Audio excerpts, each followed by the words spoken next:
Hello everybody and welcome to this, and this is the second pay-per-view of the Beyond the Battle Fantasy series as we do European Uprising for the WWA. Glen brings his pay-per-view live from London, England. It is myself, JJ, and Glen here for the commentary here. So, I guess we'll just go ahead and get started. We've got the video synced up here on YouTube. Is everybody set to go? I am ready to go. We're locked and loaded, brothers! Alrighty, so we're going to press play in 3, 2, 1, go. The World Wrestling Alliance, where professional wrestling is real. Yep, definitely. It is. That's real, alright. Through the course of a lifetime, there are pivotal points that change everything. These moments pass us by in the blink of an eye, but in that instant, the course of our existence also changes forever. For some men in the WWA World Title Tournament, their dream has been cut short, and these moments pass them by almost without grasping the enormity of what they had let slip through their fingers, whilst those who had advanced had waited patiently, plotting diligently, and fighting fearlessly, waiting for their own moment to finally come. For those who are able to seize the day, the reality begins to dawn that nothing lasts forever, and that their next challenge is already waiting for them around the corner, often without mercy or regret. These are where many of the superstars of the WWA have fallen short of greatness, for it separates the warriors of true courage and the conviction of the myths or mortals of their quest for immortality. Nothing can stop the men from fulfilling their destiny, other than an adversary who It's no way that we get away with all this footage, but you upload a bit with audio and it's like, no, copyright. Oh, I know. We had to do that, though, Unfair. unfortunately. And so the story that has I think it's because we've got no audio. that history can recall rears its head once more in order to crown not a king, but a champion. Now, only two remaining men, who are the uncrowned champion, now take their final step in their quest for the gold. What do you think of the intro then, guys? That'll be a hell of a match. Good stuff. Good storytelling. Now, Sure. live from the SSE Arena in London, England, the World Wrestling Alliance proudly presents European Uprising. Alright, let's go. Here we are, JJ. Big time. Looking good. Hello, ladies and gentlemen, and welcome to the most historic night in This is the basically history my version of of the World Wrestling WrestleMania. Alliance. We are live in London, England. Looks like it. We stage a European uprising and witness history in the crowning of our first ever WWA World Heavyweight Champion. Hello everybody, I'm Jim Ross, alongside with Don West and Michael Hayes. And I gotta tell ya, we have been waiting all week long, and finally, Feels like a month. the biggest show of the World Wrestling Alliance. I'm so excited for this, JR. I can hardly just couldn't keep wait. my excitement. I'm just like everybody else here tonight in London. Everybody couldn't I wait can't for it. wait This is for history in the main event. making. I can barely wait to see Samoa Joe and The Undertaker clash in the tournament finals and decide who will leave the capital of England as our first champion. Same Everybody in here, England Michael couldn't wait Hayes. for it. I can't even wait for that either. I can't even wait for the World Television title match with Bobby Roode and Braun Breaker. I can't even wait to see what will happen with all the other guys. I can barely wait for the street fight between Kane and Damian Priest. That's gonna be a war. That'll be And something. if you want to talk about a war, it's gonna be brutal. You're gonna see everything from the beginning to the end. Well, I hope so. European I Uprising paid for is it. gonna leave I paid for the historic match. I want to see the whole match. and we're all Well, going to be a don't part worry, of you it. won't be disappointed, guys. Let's not waste We our will time, Alright. ladies and deliver. gentlemen. Let's go down WWF, to ringside AEW, and brace kick yourselves off for it. European Uprising. Take it away, Howard Fagel. Ladies and gentlemen, the opening contest of European Uprising is set for one fall and is a triple threat match. This is also the last chance saloon. The winner of this bout will become the #1 contender after the crown of our first World Heavyweight Champion. The losers of this match will not be able to have a World Championship title match for an entire calendar year. Jesus Christ. Oh my God. man, what? Jeez. High stakes. Glen is ruthless with these stipulations. Especially since it's a triple threat match, like you could not be Good involved in Lord. the finish. Like you could be Lord. with a finish with it being a triple threat, and you would not get an opportunity for a year. Oh, this is how You it want to goes. talk about feast or famine? This is it. Yeah, absolutely. Right, just to let you know, these three guys were in the title tournament, but Ricochet was one of the guys who couldn't make it. He lost in the qualifying stages. Until They can still go for the TV title though, right? And the tag titles and yeah, they can go for that. Yeah, so it's not Not all all. doom and gloom. There's another guy who's taking Oh my it in. goodness. Well, I guess these guys are willing to take the risk. Wow, this is gonna be a crazy match. Yeah, it is. We're gonna start off big. Look at that huge arena. California. And once again, we're dry ice budget tonight. Yeah. Look at Rey Mysterio. He's gone back retro tonight. Yeah. Survivor here's, Series 97. Not Survivor Series. Oh, we have it. The other one. It's WCW from Halloween Havoc 1996. It's He the had first. success that night. Will he have similar success tonight? It could lend him a world championship match. Rey Mysterio was another guy who lost in the qualifying finals, and well, this is his last chance to try and make a big leap. Telling you. That phantom look, and you have to. These guys, you have to be willing to put it all on the line to take a chance at not getting a title shot for a year. That's How much being the world champion means to these guys. Yeah. Yeah, Put it all on the line. The ultimate bet. Look at that jam-packed arena. It's absolutely stacked tonight. Oh boy. And the red haze comes over London. I don't think this is just Finn Balor. It's big time here in London. Red haze has come over, and already the signs of things to come.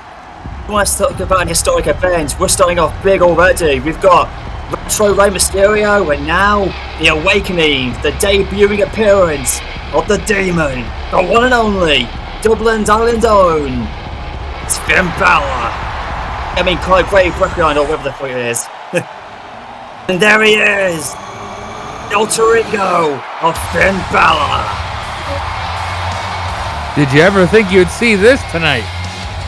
Absolutely not. But if you're going to go all in, taking a chance of becoming a world champion or not getting a shot for a year, you're going to pull out all the stops, and the Demon is absolutely pulling out all the stops. This is where you got to become the best version of yourself, and there's no better version of Finn Balor than the Demon. Just to let you know, guys, this is the very same location in the same arena back in 2016 when Finn Balor clashed with Samoa Joe when he was the NXT Heavyweight Champion. So, Yep. He had success on that night. Will he have success tonight? it's like a homecoming for Balor. This could be the arena where he could get his second big win.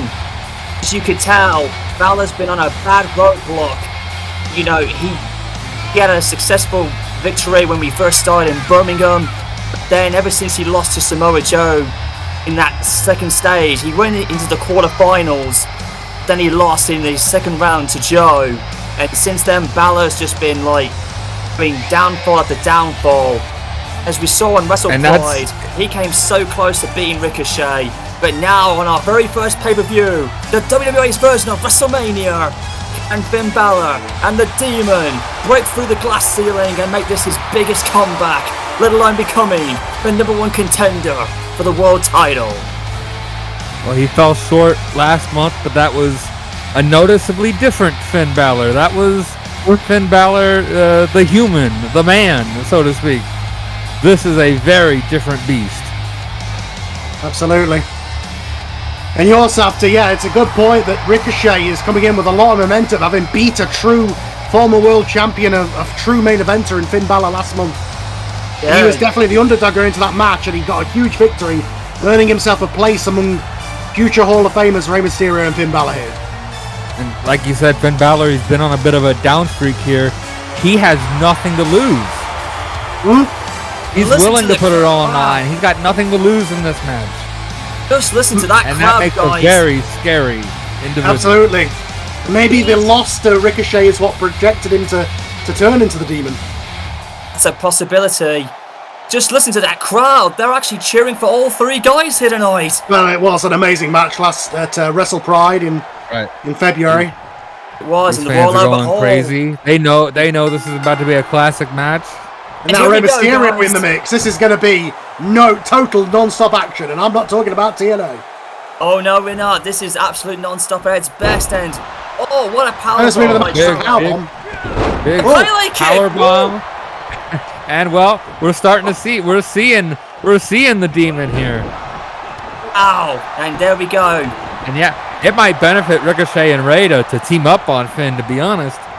Yeah, they were for a little bit, but it didn't last. Here comes Finn Balor with a low drop kick. Oh my goodness. Whoa! I guess the side of Finn Balor is what makes him have superhuman. We thought this would be a classic, but this might be a classic in the way that it's so short. Yeah. When the first move of the match is a powerbomb.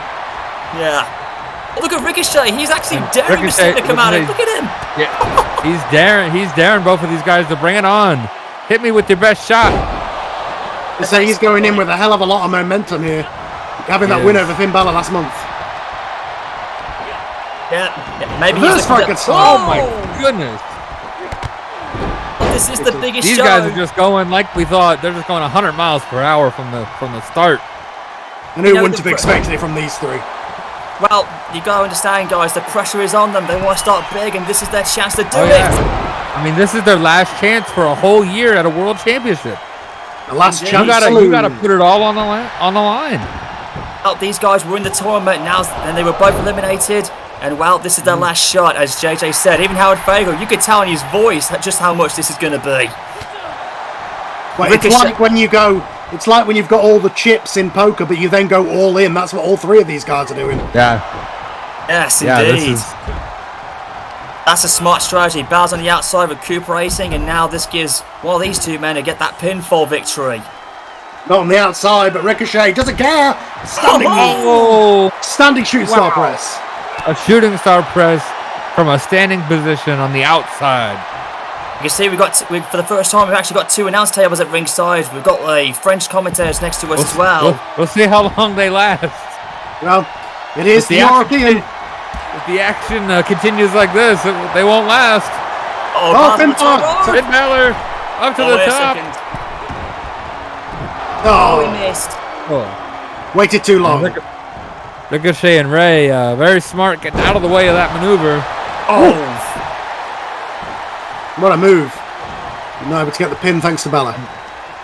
These guys, you're gonna see some moves that you would have never seen or even imagined, like that right there. Ricochet, I think he was going for Mysterio, but I think he was too far out of route. I think he thought Mysterio was there behind him, but he obviously wasn't. Gotta have eyes in the back of your head in these triple threat matches. Smart of Mysterio to know that Ricochet was going to come back from behind and get out of the way. Well, the innovator of many springboard offense is Rey Mysterio. If anybody would know that playbook, it would be him. Right, yeah. You're not gonna get one past the master. Oh, look at this! Here we are, double team. Well, we spoke about it earlier. You got to double team the Demon. Here you go. Take one guy out of the equation and then go back at it afterwards. That's how these matches go. But a Young Bucks with a super kick party there. Double super kick. I gotta admit, look at the mixture we got. We got a retro Mysterio, a Demon Balor, and basically Ricochet looking super hyped tonight. What a nice mixture to kick off European Uprising. Look, Mysterio taunting with the crowd. Big Pele kick. Jeez, Mysterio misses. And again with the my goodness gracious. And Finn Balor is just on a totally different level. This is a very different Finn Balor from what we saw last month. Indeed. Yeah, that Balor was impressive. That's saying something. But I guess when he's in the demon form, he's half superhuman. And let's not... He's wrestling like it tonight. Oh, no, buckle bomb. It goes. Oh, no, no, no, no, no, no, no, no, no. Oh! That has ended careers. That was a bit of a Seth Rollins powerbomb maneuver almost there by Balor. Yeah, it was. And Rey Mysterio's paying for it. Go, He's out. Rey is out. Coup de grace. He's going to do it. Remember the cause of the Rey's up. It. No. Oh. Ray was stood up. Another Pele kick on Balor. Takes him out. Now goes back to Ricochet, yeah. There he goes. Oh, no. Way too long. Rey Mysterio able to delay the pinfall.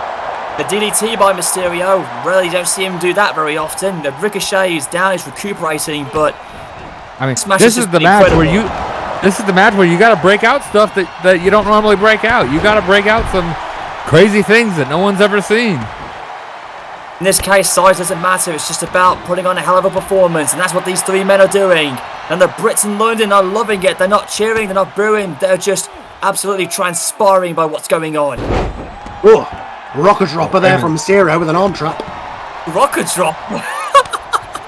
Baymaster, whatever you want to call it. Actually, the 619 Painful. That's what I call it. Oh, back And backcracker, basically a reverse lung blow up, and oh my goodness! and now the Balor's demon is kicked back up. Oh my goodness! All that punishment. The demon is back up. He does not play it around. This is not the same Balor we saw last month, and there's a long blower. No. Let's going back on This the is top not again. this is not the same Finn Balor that we've ever seen before. Big This is it. splash off the top. This is it. One. Boom! Oh, got the Ricochet shoulder kicked up out. just in time. Ricochet says, "Hold on a second. I want to be world champion." Yeah. Well, and you brought up a point about Samoa Joe versus Finn Balor. If Finn Balor wins this match and Samoa Joe wins the main event, that's the exact match that we'll see. Oh my God! Imagine That's that true. happens. That is very true. Oh, what a drop Finn kick Balor, by big drop kick, big Of close. course My not. goodness, he's just running. He's just running wild. Training Demon's offense been together. unleashed. Demon has been unleashed. Oh my goodness. Now, Leg bar. And now, smart. Balor's knee tried bar to here, legs knee out. bar, leg bar, heel hook. If you take Mysterio's legs from under him, he won't be able to high fly, do the 619 or anything else. Look at Ricochet. He's daring both That's men to true. come at him. All three of these guys, high flyers, maybe the best high flyers in the business. Oh, he's got him stacked up. Ricochet is going for his chance now. And he slingshots And Mysterio Ricochet, into the demon. oh, taking Oh, this is both a men chance. There he out. What a goes. move! No, How Balor's smart. up. Holy shit. And Balor Balor does. been around. He has had some energy drinks in the back. He's come to fight to win this match, Carl. Forward front slam by Balor. We knew this match would be 100 miles an hour. It has not disappointed. World Wrestling Alliance is about breaking out these talents, and that's what these guys are going to do. Man. That's what we're seeing.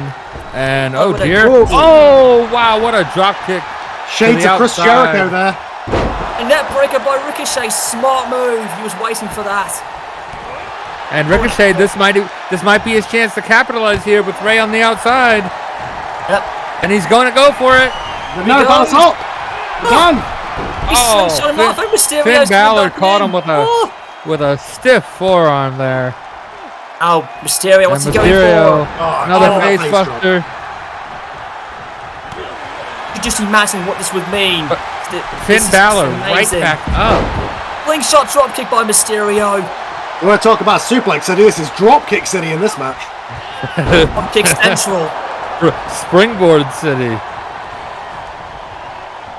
My God, that referee's got his hands full in this match. He needs to keep his distance, otherwise he'll be knocked out in this match if he's not careful. Right? DDT by Ricochet. It's got to be a hard time trying to keep track of all these pinfall attempts. Oh! Oh, Finn- Mysterio. Ricochet went for a shooting star press. Another Pele kick. Drop kick to the knee. Here we go. This My is Balor's goodness. chance. Oh man, if Ricochet pins Balor again, could you just imagine what that would mean? Like 2 victories over Balor.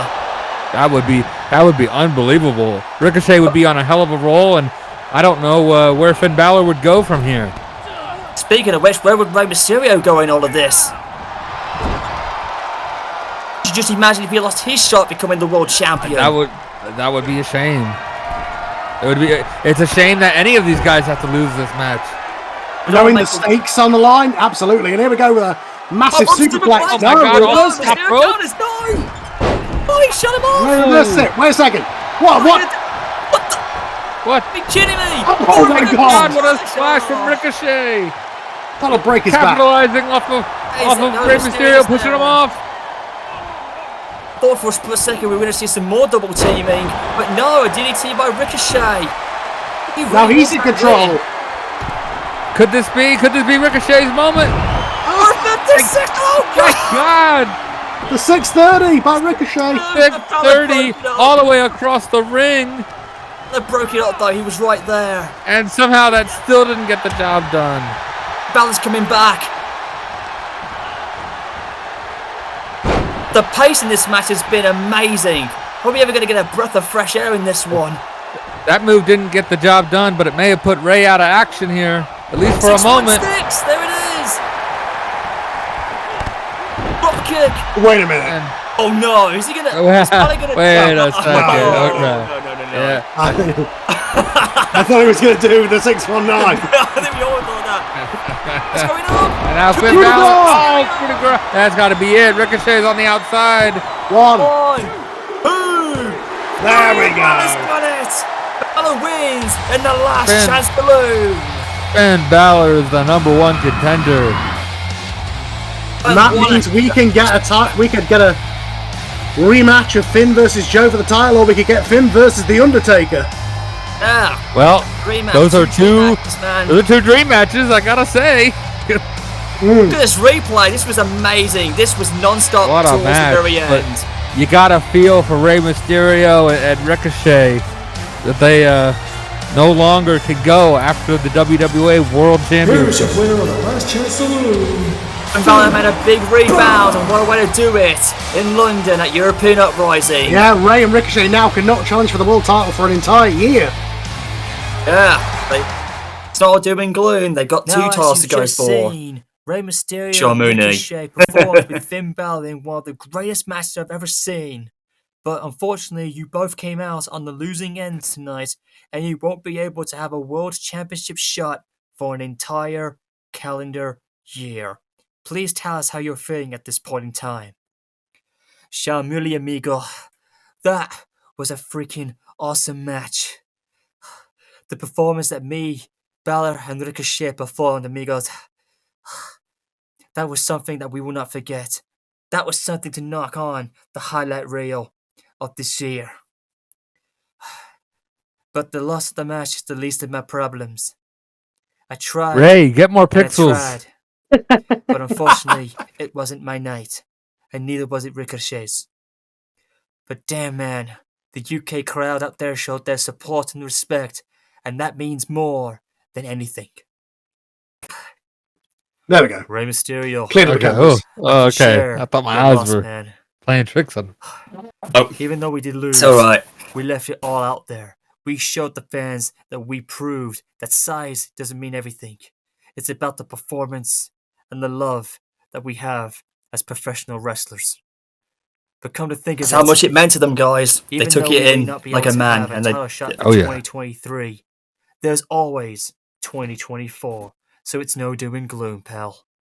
You know, come to think Yeah, of but it, Ricochet's taking that's it. like He 9 months technically. away, more dude. just that WWA management have planned a tag team title tournament starting next week on Hotwired. So what I'm trying to say is, man, we performed as tag team titles before. What I'm saying is, Rey Mysterio, will you be my partner in this qualifying match for championship gold? Mm. What do you say?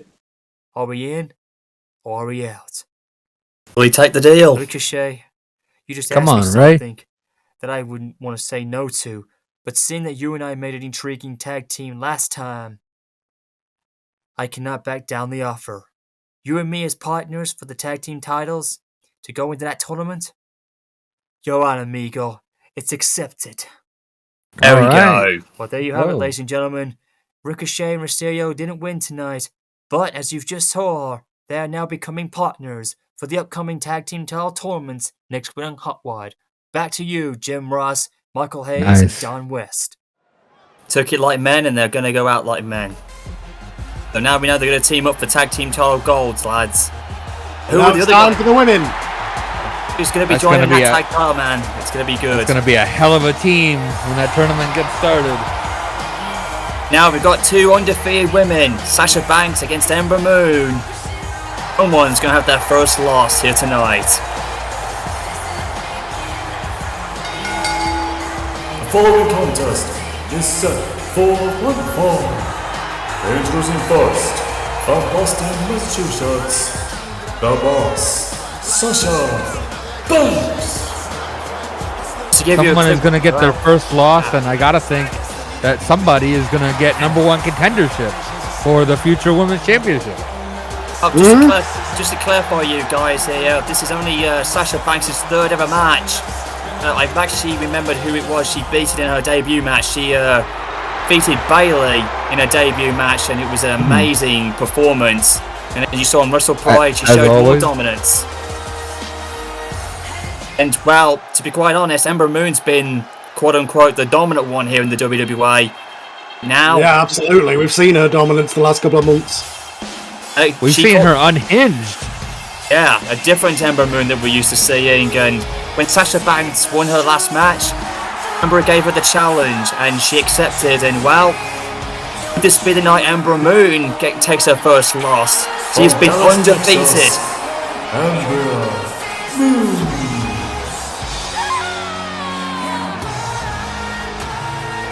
I thought she was unhinged before. If she doesn't come out victorious, she may be even more unhinged. I've got clarifying, guys, ladies and gentlemen. In the back, it's been official. Next week on Hot Wired, we will actually see the crowning of our first ever women's champion in the WWA. It's Hey, official. big news. Yep. If you didn't see it in the pre-show, the coveted title was actually presented. It will be officially christened on Hot Wired when we come back in London for another reshow. Okay. Nice. Well, the tournament will start, or it'll just be one match? It's not a tournament. It's going to happen in one night, and all the Okay. women of WWA are going to fight for it. Oh, All right. All right. Well, Couldn't ha- the winner of this match certainly has momentum going into that night. Absolutely. What's supposed to happen originally on this night, but unfortunately due to budget restraints, we couldn't let it happen. So it's going to happen. After You mean the belt? The belt wasn't posted in time, right? That's right. Yeah, we didn't have any time left. It was presented. To show The belt wasn't ready. It's still in the workshop. It was actually presented on the pre-show. We just didn't have enough time to actually make it official. We couldn't get everybody in tonight to do the match. Yeah. But we have Sasha Banks and Ember Moon, 2 undefeated combatants. Gonna be the two favorite women in WWA. Yeah. Two of the top draft picks for the good women. Lord, what a kick! In fact, I do believe this was your #1 and #2 women's draft picks. Yes, it was. Looking back on the drafting, it's true. Yeah, Ember Moon and Sasha Banks were my first 2 picks. And I gotta think Ember feels a little bit slighted that she was #2. Well, you saw how she went off a couple of months ago. Yeah. That steel chair. Absolutely dominant. Completely uncalled for. I mean, not unprovoked actions from Ember Moon, and that's why these fans are giving her a hard time. Actually, to be quite honest, I think it was because, maybe she wasn't drafted as #1, or maybe the fact that she wants to show a different side of herself that many can take seriously. And she's not the boss, though, but Sasha Banks did in her debut caught her attention. She wants worthy competition, and who can you have no better than Sasha Banks to have a dish out in this matchup? I mean, So, if you're not paying attention to Sasha Banks, you're just not paying attention. yeah, that's... Look at her go. Ember Moon really wants this. But I think she's underestimating Sasha Banks. This is a former NXT champion, possibly the big greatest spinning ever. Slam. I mean, in the future, one of these 2 women will make an honorable champion in the division. Oh, absolutely. Question is, who's going to be the first one? We'll find that out later on. For tonight, it's who's going to stay undefeated. Yeah, if you thought that first match was amazing, the pressure on these 2 women is even huge. Someone's going to have their first loss tonight. Oh, And, oh, nice leg trip from Ember Moon. this has been less wrestling and just kicking and striking than this one so far. Indeed. No messing around. Well, this is Sasha Banks, Ember Moon's face, and you don't mess around with her. Sasha is doing very well against Ember, much better than the previous two combatants, that's for sure. I think she's more experienced than Ember, I think. The two are out of experience out of one another. Here we go, Ember on the Ember top Moon. rope. Coming She off going. the top rope. Oh, I she's think daring to get up. I think she's setting her up for an eclipse. Maybe so. Here we go. Whoa! Oh, You missed the drop Misjudged. kick. Completely misjudged that. That'll be on Botchamania tomorrow. well, you know, with Balor, Ray, and Ricochet springboarding off the ropes, you know, they're loose. Yeah, maybe. Ooh. Oh, nice elbow by Sasha Sasha. Banks able to capitalize. Big elbow off the top. One. Nope, just a one count. Oh, man. These ropes are getting a lot of action here tonight. That was something we did not anticipate. The ring ropes We getting a lot of gotta action. reinforce these ring ropes. They may not make it the rest of the night. Oh, I have to find some stiffer ropes next time we go live. Well, they better get him ready for the Battle Royal. Oh my then. God! What a kick! That's the kick we Be saw it. last month. Remember, that knocked out Mandy Rose. I mean, 2 months ago, JJ. Exactly, That's- 2 months ago. It's almost blurring together at this point. And It is. Ember Moon Oh, Oh, wait a minute. Sasha's got it. miscalculating these high risk maneuvers. yeah, I think she better get her why they're called high contacts. risk. She better get a context change. I think she needs some prescription ones. Just realised something, guys. I've just noticed both of their colours are matching the attire of the ring steps, the whole 9 Right, we yards. got a little blue and red action. Red versus blue. At the fans chanting the easy chants. Easy, easy, you shut up. That's what they're doing. Classic Soccer AM days, man. Now this match, or should I say this fight, has escalated to the outside. It was going to get physical. Oh man, they're going towards the crowd here. To the rail. My goodness. This England crowd are getting what they paid for here. Out in the WWA, if They're you getting pay this for it, you're action going up to close get and it. personal. Yes. WWA, you get what you received. Whoa, whoa, another kick. Again, Ember with a counter. Broke the referee's count a moment ago. I don't think a count-out victory will satisfy these two. They want to win it Oh, in the money. ring. What a combination. This is like a kickboxing match. It is! Going back and forth.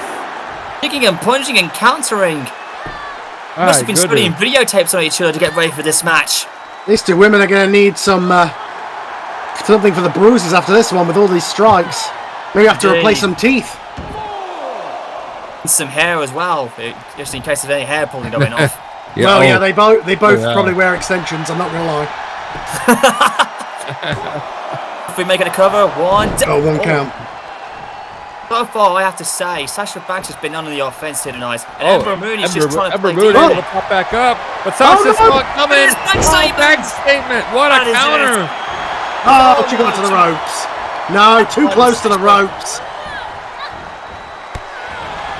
That has to be a ring awareness thing. Like the ring isn't quite as big as the WWE one.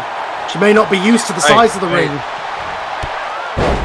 I think that was Oh, just, I by mean, Ember. quite frankly, I think that was just lucky on Ember Moon's part. She was stuck in that hold. Very lucky to be able to get to the ropes. Northern Light release suplex there by Ember. Hey, what? This crowd is not cheering or booing; they're just loving it. Giving them Man, both support. Seguri. Now it could be Here it. we This go. could be. This is going to be it. This is going to be the Eclipse. eclipse. Coming off the top. Here it is! She hits it! My Oh! goodness! That is it. Perfect. 1, 2, 3. Wow. What a win for Ember Moon. That was a big victory, but keep in Asha mind, guys, Banks is that a was multi-time. Guys, I think that was an upset. amazing. Multi-time. A multi-time. Good saying, Carl. That's perfect. A multi-time world champion is Sasha Banks. Oh, look at That Ember was Moon pinned her here tonight. That was an upset, guys. Oh, it was, and look at that. A handshake. Good sportsmanship. Some respect there. We're glad to see that. Is the closest. Maybe that's all Moon's ever Ember Moon been wanted this whole beaten. time was just a little respect. Well, yeah. She's earned it. Keep in mind, She guys, has. that is the closest Ember Moon's ever come to We being cut beaten, backstage guys. and we can see Bobby Roode in the locker room getting ready for what will be one of the biggest matches he's ever had. All right, Bobby Tony Roode, Schiavone. it's Sean Mooney here. Before your match with Braun Breaker, I'd like to get a few words in for you. I really need to. Sean Mooney, I haven't got all night, but make it quick. You and Braun Breaker have been feuding over the last month or so up until this point. I mean, can you give us an explanation of why this has been a little bit personal? Personal? You want to talk about it being personal? It got personal from the start when WWA Hot Rod was launched back in Birmingham. You saw Braun Breaker attack me, and he tried to take the quicker way out on a run-in, attacking me on the rampway while I didn't even know what happened. But I still got the job done, and I proved to that young man that you don't make it in this business by jumping on a veteran like me. And Braun, We you brought remember. this all on yourself. You would have done it back in the day, You Bobby. want to prove that you can handle I the know, big I know, dogs in this right, really. business? Come on. Yeah, look back at TNA. Well, son, you still got a long way to go before you can become a veteran. Tonight at Europe Uprising, I give you the ultimate. No. I correct that. I will give you a glorious ass whipping. Because I will put you down once and for all and show who is the top guy in this business. And you know something? I'm not so sure if you will be championship material. I've looked back on your history. And yeah, you've held titles before. But this is the WWA. This is the home of Bobby Roode, the glorious one himself. Tonight, I make history. I get my retribution at the same time. We've both knocked each other ourselves out of the World Heavyweight Title Tournament because of you and our hatred that we have for each other. And since then, you got me, I got you, and now we finish it. But this is history in the making. We're going to leave something out there that these crowds are not going to forget. And not only will this be my crowning glory, not only will I be putting you, Braun Breaker, down once and for all for the count of 3, but once it's said and done, I will be standing over your prone body, holding that beautiful TV title over my shoulder, holding it up high, victorious, and I'll be standing over you. And as I look down upon your prone body, the WWA and this title that I will soon claim within a few short moments, it will be more than just any title. It will make itself and me and all of the mid-carders of the World Wrestling Alliance absolutely glorious. So don't call yourself a mid-carder. That's We cut backstage and see Listen, a very it's excited Bobby Roode's Braun ego Breaker saying that, standing okay? alongside No, I know. Sean Mooney. I think it's a bit demeaning to call him a mid-carder, but okay. He feels like he's a young man again. Threshold of becoming the first Thinks he's a ever young Oh, man dear. again. WWA World Television Champion. And judging by your style tonight, you look absolutely excited.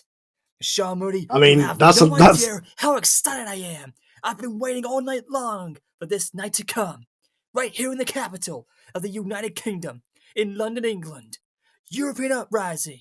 Oh, brother, what a way to start it out. And you know something? Roman's hyped tonight. Talking about Bobby Roode, it's no secret. I heard he was talking a lot of trash backstage at Hot Rod when we first started. He was talking a bit about the Steiners and that I'm following in the footsteps. Well, Bobby Roode, brother, you should have kept that trap hole of yours shut, because if you hadn't said so much harsh words about the Steiners, I wouldn't have ambushed your Canadian ass that night. Even though you got the victory, you proved that the veterans dominate over the youngsters. Well, guess what, Bobby? This hungry young man ain't gonna take it anymore. I'm here in the WWA for one reason, and that is to kick ass. And that sounds harsh, but I don't give a fucking shit. I'm Braun Breaker. Oh, I'm here jeez. to dominate. I'm here to geez. claim He's gonna get my us canceled. spot in the WWA. And tonight, I go out there into European Uprising in front of the biggest crowd that I've ever seen. I think you will, JJ. I go in there. Thank God for that whip your 7-second Canadian ass, delay. And I go out there of European Uprising. I'll go down in the history books as the first man to claim the World Wrestling Alliance TV title. So buckle up, Bobby brother, because this young lion is knocking on your doorstep. Woohoo! Knocking on the doorstep. Yeah. Big Yeah. early 90s babyface energy. Someone's following in the footsteps of the Steiners, indeed. Sounds like a young Scott Steiner. Ladies and This is it, guys. the following Someone's going to leave with contest championship scheduled gold for tonight. one fall is the mini tournament finals to crown the first ever WWA World Television Championship.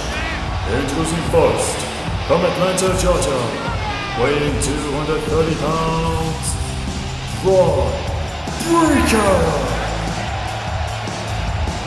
Here we go. First ever television champion to be crowned here tonight.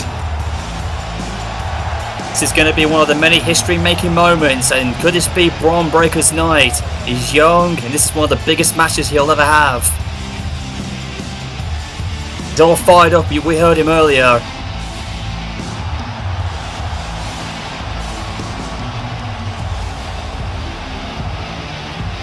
I think he needs to embrace his legacy, you know. Indeed. Attacking Bobby Roode from behind just for talking about his family. I understand that, but I don't think he was demeaning his family. I think he may have been. Well, the emotions got the better of him. We saw on the debut, the experience took him over. And I mean, we know Braun's a hothead. Scott Steiner was a bit of a hothead himself, so I guess he runs in the family. Runs in the family. Oh, listen to the boos ringing for Bobby Roode. It's London crowd. I'm not even singing with him. Loving this big time production here tonight. Indeed. Look at Bobby soaking it all in. It's like he's already won the damn match or something. Going and strolling like a Ric Flair before him.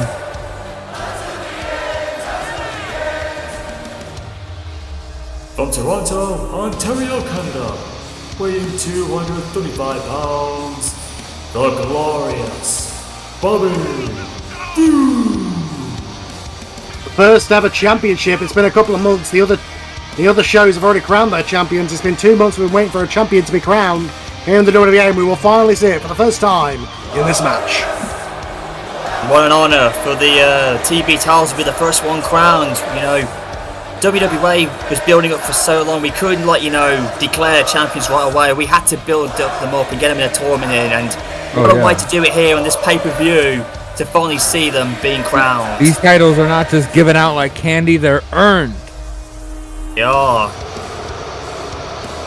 God. This capacity crowd do not like Bobby Roode at all tonight. They are not on his side. Probably liking the theme song, but they don't like the man in general. And here we go, guys. And there it is, that gorgeous television title. Well, these two men are going to walk out of it. Right. Will it be Bobby Roode or Braun Breaker? Here we go. Looking good, and one of these two men will be the first man to officially hold that championship. His name will be in the record book forever. Here we go. It'll be a breakout moment if Braun Breaker wins it. Think about it. He's still young. He has ways to go in this business. Or an elbow tie-up going into a suplex. And there's that favourite manoeuvre that we saw him do quite a lot against Bobby Roode in that first match back in January. The pilot match that started it all off. Oh, big strength for Braun Breaker. And showing off. Showing off, yeah. That's the inexperience kicking in there. I know he's young, I know he's cocky, I know he's good, but he's showing off just a little too much. That's what got him Veteran lost the last instinct to time. Bobby Roode now. Oh, and look at Roode. Now he's doing it. Yeah, neither of these men are wanting for confidence, that's for sure. We all heard what Gotta Bobby wonder. Roode said. Gotta wonder if Bobby Roode feels like he's looking in a mirror. Yeah, maybe. Perhaps he's looking at him. Yeah, you make a good point, actually. He could be looking at his younger self back in the day. The difference is Braun Breaker has a legacy to live up to in the Steiner family. Bobby Roode did not. Oh, he did not. Say what you will, but Bobby Roode had to fight, scratch, and claw, and make his name out of nothing, so to speak. Oh my goodness, what a place suplex by Braun there. Just two near the ropes. Again, I think these guys are still getting used to these new WWA rings, which are a little smaller to the big time rings they were used to. Don't worry, we'll get a much bigger ring the next time. Again, we are suffering from budget reasons apparently tonight, so... Well, the show looks great. There's all the stops being pulled out for the big show. Indeed. I guess a certain Big Show himself might be in the attendance. He went undrafted, right? Oh, maybe he's here as a special guest and a Boston Crab by Braun Breaker on Bobby Roode. I'm not drafting him. I ain't having Paul White. Maybe next time down the road I might find a spot for him. Who knows? Imagine him and Andre as a tag team. Yeah, you know, Well, we got some missed opportunities. And the WWA recreate opportunities that were long gone. Indeed. That's what makes the World Wrestling Alliance very unique compared to the Right. World Wrestling Look Alliance. look at Bobby Roode. He's been doing sweet F all for years in the WWE. Now finally here he is, challenging for a television championship. Getting to show what he's made of. I think a lot of people might have forgotten just how good Bobby Roode is. Oh, look back to what he did in TNA. He was amazing back then. That goes to show his track record. Yeah, former Impact World Champion. Longest Impact champion of all time. Saying something. Oh. Another belly to belly suplex, but again I think it's too close to the ropes. No. 1, 2. Braun Breaker, it's Brock Lesnar that loves the German suplexes. Braun Breaker is showing off with the belly to bellies. Yeah, He is living up to Scott Steiner's reputation. There's no doubt about that. So he did induct them into the WWE Hall of Fame this year, didn't he? Oh, Bobby Roode, what a move. What a counter. Whoa. He was going to go for a pin there after sunset flip, but did not do. Angel Jack Briscoe there, but Bobby Roode. Oh man, this is tense. Oh. Atomic drop. Roode punching, but no, Braun counters and a headbutt. Right on the head. That's shades of his father right there. Indeed. Now Braun, spinebuster. Oh, my goodness. That Like spine Braun has buster been had a looking little- extremely a little bit impressive. extra on it. It's almost like a Batista spinebuster there. A diving elbow. Oh, big elbow off the top. This That be landed it. low. 1, 2.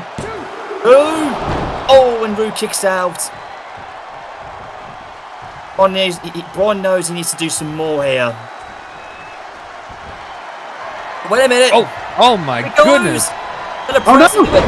Oh, a DDT Oh, countered. what a counter from Bobby Roode. What a veteran instinct there by the glorious one. Again, that experience playing on Braun Breaker. If he loses this will be the biggest upset that he'll ever have. Just think about it. No. Glorious Plex pin there by Bobby Roode. That's what I like to call it. Now a glorious elbow. Big elbow. That was glorious, no doubt about it. But wait a minute, we countered. Right, Bobby Roode's got on my shoulders. Oh, wow. Oh. Oh, Snake off eyes the in the corner. turnbuckle. But Braun getting back up. Bobby he's Roode, fighting the only back. man to really be able to take it to Braun Breaker so far. Wait a minute, Braun. Oh, running Hey. powerbomb. Oh, no. Oh no, he switched it. He did it Again. again. My goodness, he's just Oh he's just showing off. He's playing with Bobby Roode like he's a toy, but That cost him. Look at That that. cost him. If he'd just gone for the move there rather than showing off. He would have felt right, about he wanted to add a little bit extra to it, and he paid for it. Did you see Bobby that? Roode is letting him know about it. Yeah, absolutely. He was punching the shit out of him, like literally. I think Bobby Roode's pissed off now. Look at him. Jesus, he's not holding back. He's teaching him a lesson here, but Braun's coming back. Here he goes again. Well, this time maybe he'll get it. Yeah, no. The press Oh, wow. slam. Oh! What a Bill move. Goldberg. Impressive strength. That do it. Oh, again, too close to the ropes. You don't like his attitude, but you love the strength. Jeez, man. I say is this has been very intense and stiff. Here comes Braun. And now he learned his lesson. Went straight into the powerbomb. Sit down powerbomb. That could be it. Braun breaker powerbomb. Will that do it? 1, 2. He got it! And that's it. Wow. He did it! New TV champion. Our first one being written The down. first ever TV champion. Braun Breaker. Braun Breaker did it. He's learned from his mistake against Bobby. And that's the reward he got, the TV title. He beat the veteran established name of Bobby Roode. And he puts his name into the record books, into the history books. Kind of a story going on here tonight of the young up-and-comers overcoming the veterans. Just listen to that crowd. They're actually applauding and cheering for Braun Breaker. This is his biggest accomplishment ever. Here is your winner. They respect what it took to win that championship. Champion, Braun Breaker. Oh, look at that young man. Braun's a happy man. He's finally got what he wanted. He's now on top of the mid-carders and our first TV champion. What a match. Here we go. Match number 3. We're back. You mean match number boy. You mean Oh, match 4. number 4? Sorry. Losing track here. As here comes the pain, and he's brought his agent. I was just going to say that, Carl, but that's 1-0 to you. And look at Brock Lesnar. Not only has he gone back in time, but look at that new shirt he's got on. Oh, he is jacked up tonight. Is set for 1 fall. Introducing first, to be accompanied by his agent, Paul Heyman, from Minneapolis, Minnesota, weighing 295 pounds, Brock Lesnar. And this match isn't about titles. This is personal. Very personal, Carl. I'll back you on that one. This is a personal rivalry between Brock Lesnar and Karrion Kross. And you heard what Paul Heyman said at Wrestle Pride. It's not going to be pretty. This is going to be a beast of a war, a bloodbath, if you will. For once, Paul Heyman was telling the truth. This is going to be a war. This is going to be a bloodbath. If you want big-time heavyweight fights, do not turn the channel. Brock Lesnar, he looks very confident, all set to go. Oh, he's even got his old retro gear on the back of his tights there. He's ready for a fight. You can just tell by the look on his face. He's set to go. Here comes Karrion Kross. The man that crossed Brock Lesnar. You know, this guy knocked Brock Lesnar out before the title even, the championship tournament started. And that's why Karrion Kross took his spot. With all due respect to everybody in the tournament, I think this man is the reason Brock Lesnar is not the champion tonight. And speaking of agents, speaking of managers, there is Scarlett. Indeed. The Black Devil herself. Both of these men bringing their... You can call her a devil, I'll call her a witch. That's the one I was looking for there, JJ. Thanks. Okay, look at Karrion Kross. He's unhinged. By Scarlett from Sin City, weighing 265 pounds, Karrion Kross. I know Brock Lesnar is not intimidated by the entrance. He's not intimidated by the cinematics of this, but he better be noteful of the fact that Karrion Kross is a heavyweight fighter. Karrion Kross took him out of this tournament, and if Brock Lesnar is not careful, he's going to be taken out tonight. Brock Lesnar returned the favor, costing Karrion Kross his match against The Undertaker. It was in the semi-finals, and Kross did deserve it in a way, but we heard what he said. Oh, he absolutely deserves everything that's coming to him. Question is, can Brock Lesnar get the job done? mean, think about it. This is actually a dream match that these fans wanted to see, and they're going to get it. I mean, Brock Lesnar's a beast, but Karrion Kross he's a beast in his own way. Do not take this guy lightly. It's all business. Just look at the look on his face. He's in for a fight. If he beats Brock Lesnar here tonight, this will be a big Impact statement on his head list.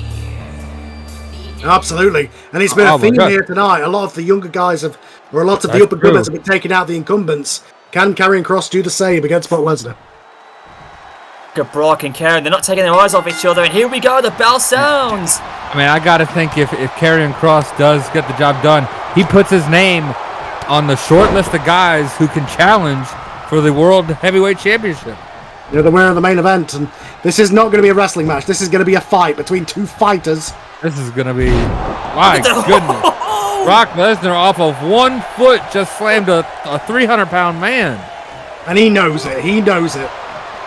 Scarlett and Paul Heyman looking on. Oh, Jesus! What a shot by Lesnar! You have to wonder how much the managers are going to factor into this match. His former UFC skills are coming into play. Scheming. You know Scarlett is scheming. Heyman doesn't have to do much. I mean, it's Brock Lesnar, but you know Scarlett's got something up her sleeve. Guy in the crowd there putting his sign up saying timing is up. Someone's going to lose tonight.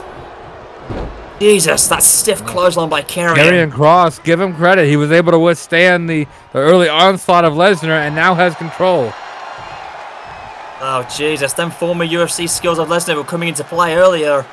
Look at this. A T-bone suplex by the we talk about Brock Lesnar with Suplex City, but he's got a variety. He's almost like Taz here tonight. That was the original suplex machine. Yeah, he can hit any kind of suplex from any kind of position. He just launched Karrion Kross. Karrion Kross is not a small man, and he just got thrown around like a cruiserweight. Look at him flexing in front of Scarlett there. There he is. I think she's saying, look at this size, mate. This is what it's really about. And Brock Lesnar just taking his time, toying with Karrion Kross. He's enjoying this. It's a match.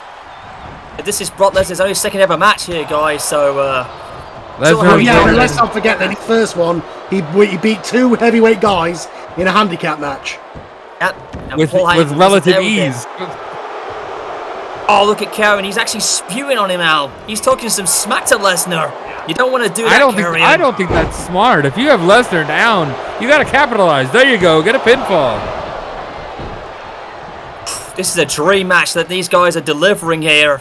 But this is going to be stiff, bad, and brutal. Like, you can already tell this is stiff right here. Absolutely. I mean, if these two men can make it in this company... My goodness. Just imagine what these guys could have done if they fought in the UFC, for crying out loud. If you want stiff, if you want strong style, stiff, MMA, whatever you want to call it. Oh, this is hard hitting. Choke slam. Karrion Kross is manhandling Lesnar. Now he's working on that. How often can you say that? Guess maybe Paul Heyman was a bit wrong. Maybe Karrion Kross is an equal measure to Brock Lesnar in the strength department. You see, even Heyman's looking a little worried. Yeah, he's there sympathising with his client as Karrion is targeting the arm, and you have to believe if he takes out the arm that Brock cannot lift him up for that F5. Right. He did. Can't hit the F5. He's going to have trouble locking the Kimura. Well, he just got dropped on his head. Oh, Heyman! Heyman, get out! Whatever neck Brock has left, apron. He's got even less of it. Heyman distracting Karrion Kross coming into play.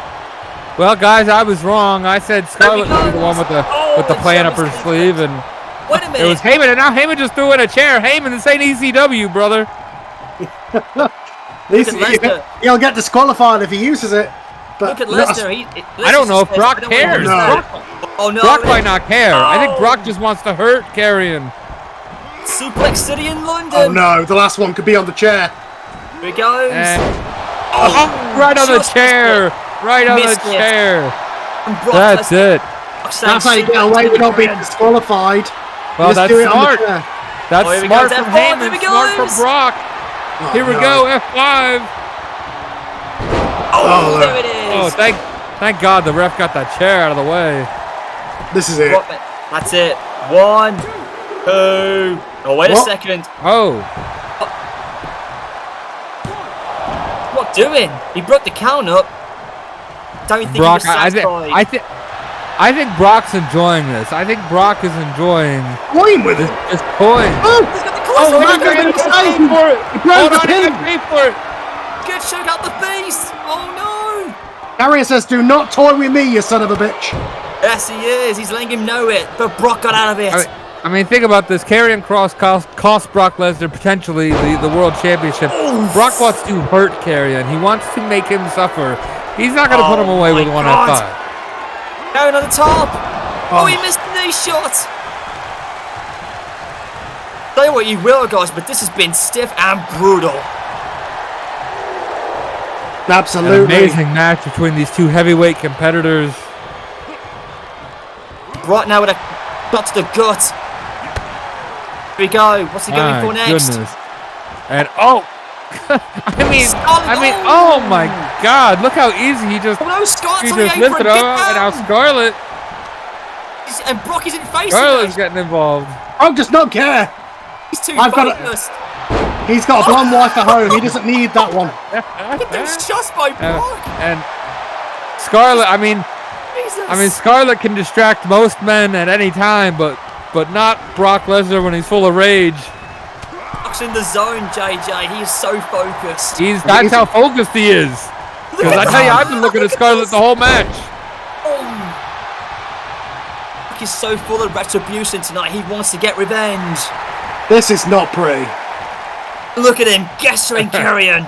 Scarlett's the only thing about this match that is pretty. Everything else is bold and too ugly. He's just daring him to get up. Oh, to deliver another stalling perfect suplex. Oh my Almost a brain goodness. buster. I think he's trying to break Karrion's neck. Oh, here we go. Brock's waiting for it. I think he wants to do it now. Look at him. He's taunting him. He's just playing. He's just playing with his food, so to speak. Oh, my scoring lariat God. clothesline. That didn't break Karrion's Cross's neck. I don't know what will. He better knock a few teeth out of him too. This is not fair. Shades of Stan Hansen in Japan with that lariat. Oh, look at Karrion shooting back here. He picks up Brock in a T-bone suplex. This is the match of suplex. Oh no, Lesnar. Oh no! I think Lesnar just started shooting, and not with a gun. Brock did not sell that one bit. He was like, "Screw that! You don't suplex me around, Karrion Kross. That's my shit." Wow. Brock Lesnar refuses to follow the script here tonight. And now he's taking it up a notch with the suplexes.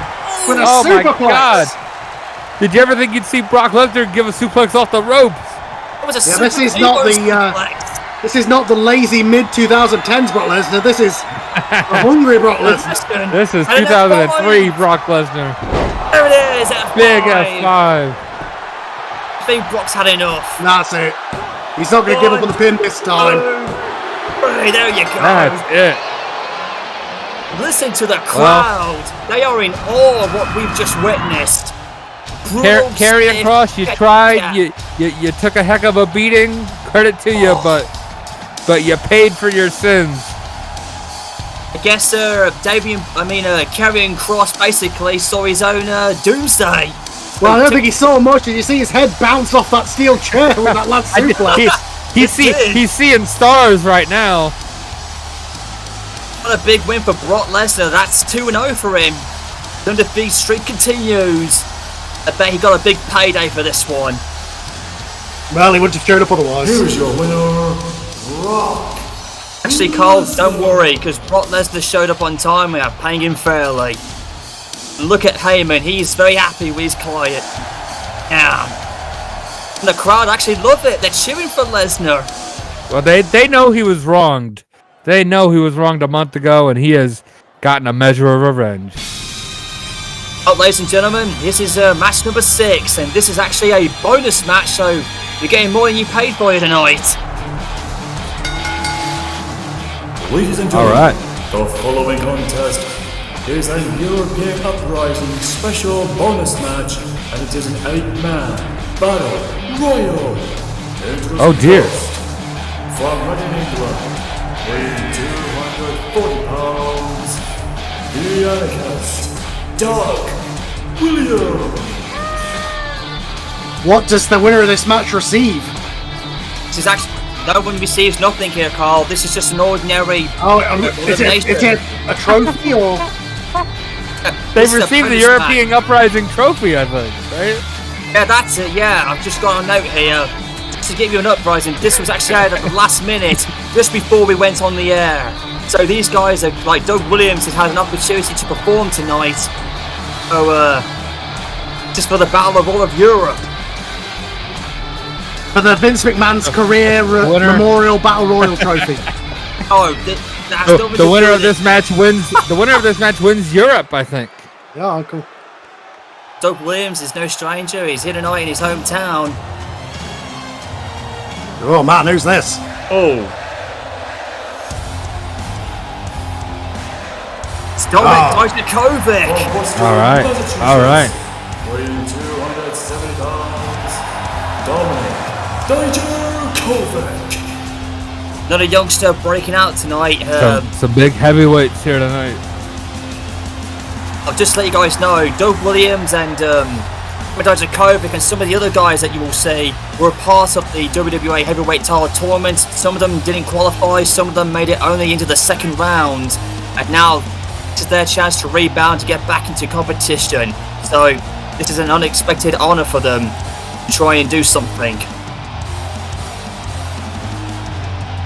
And and it's not just the European Cup that's on the line, but also to get noticed here. That's right, Cole. That's what this is what this match is about. They want to get noticed. People on the WWA want to get noticed. Right. A win on a big show like this at European Uprising, that has to put you in contendership for a title.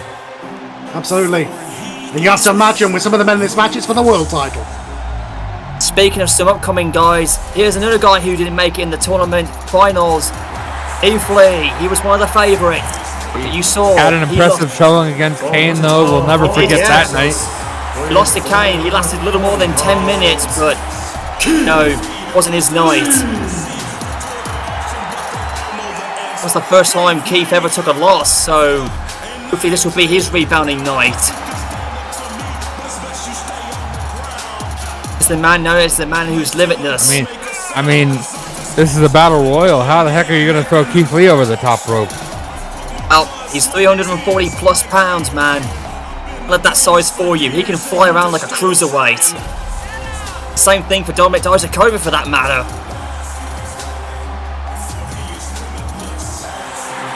Keith Lee wins this match tonight. He hopes tonight the entire continent of Europe will bask in his glory.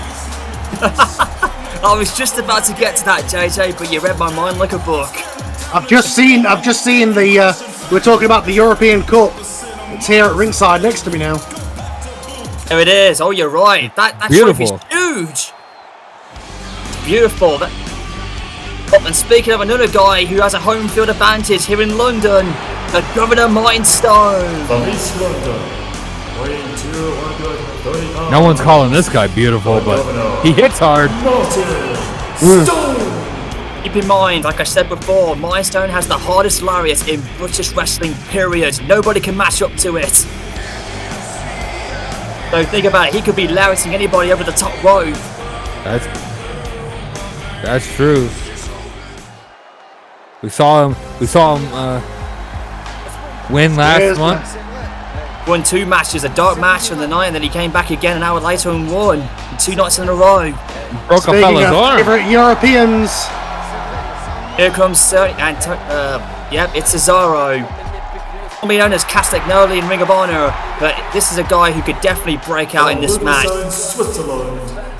Swiss Superman is in London.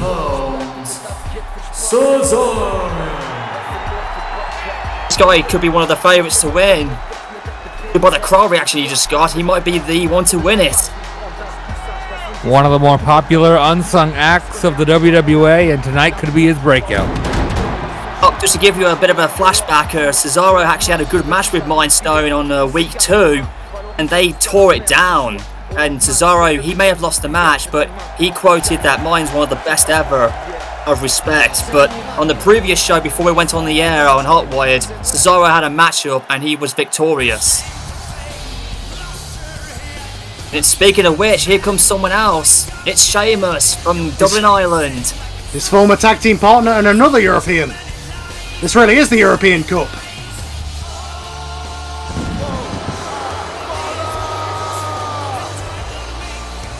Once again, Sheamus is looking 10 times as jacked as we ever saw him. Yeah, my goodness. Weighing 250 pounds. And what's next? Are we going to call him Jack Sheamus? Sheamus! We'll call him off the wellness program, Sheamus is what we'll call him. Right, WWA. No suspensions here, brother. Oh, just to let you know, Sheamus did not take any steroids. He's been in the gym training non-stop for this matchup. Right. Uh-huh. Yeah. I was there. I saw him in the gym center earlier before we came tonight. He was absolutely loaded. Indeed. I mean, imagine if someone like Sheamus were in this match. He'll make the entire island proud, just like Finn Balor did earlier tonight. You gotta think, even if it is Ireland, that they feel some kind of home field advantage. Oh, wait a second, guys. At least compared to the Americans. Speaking of Americans, got a legend coming in the building. The roof's blowing off. It's the immortal one, guys. It's Hulk Hogan. My Well, God. Hulk Hogan's finally made his appearance in the WWA. We weren't sure what to make of it with this new music, but he's here in the flesh. That's Hulk Hogan, brother. Hulkamania's running wild.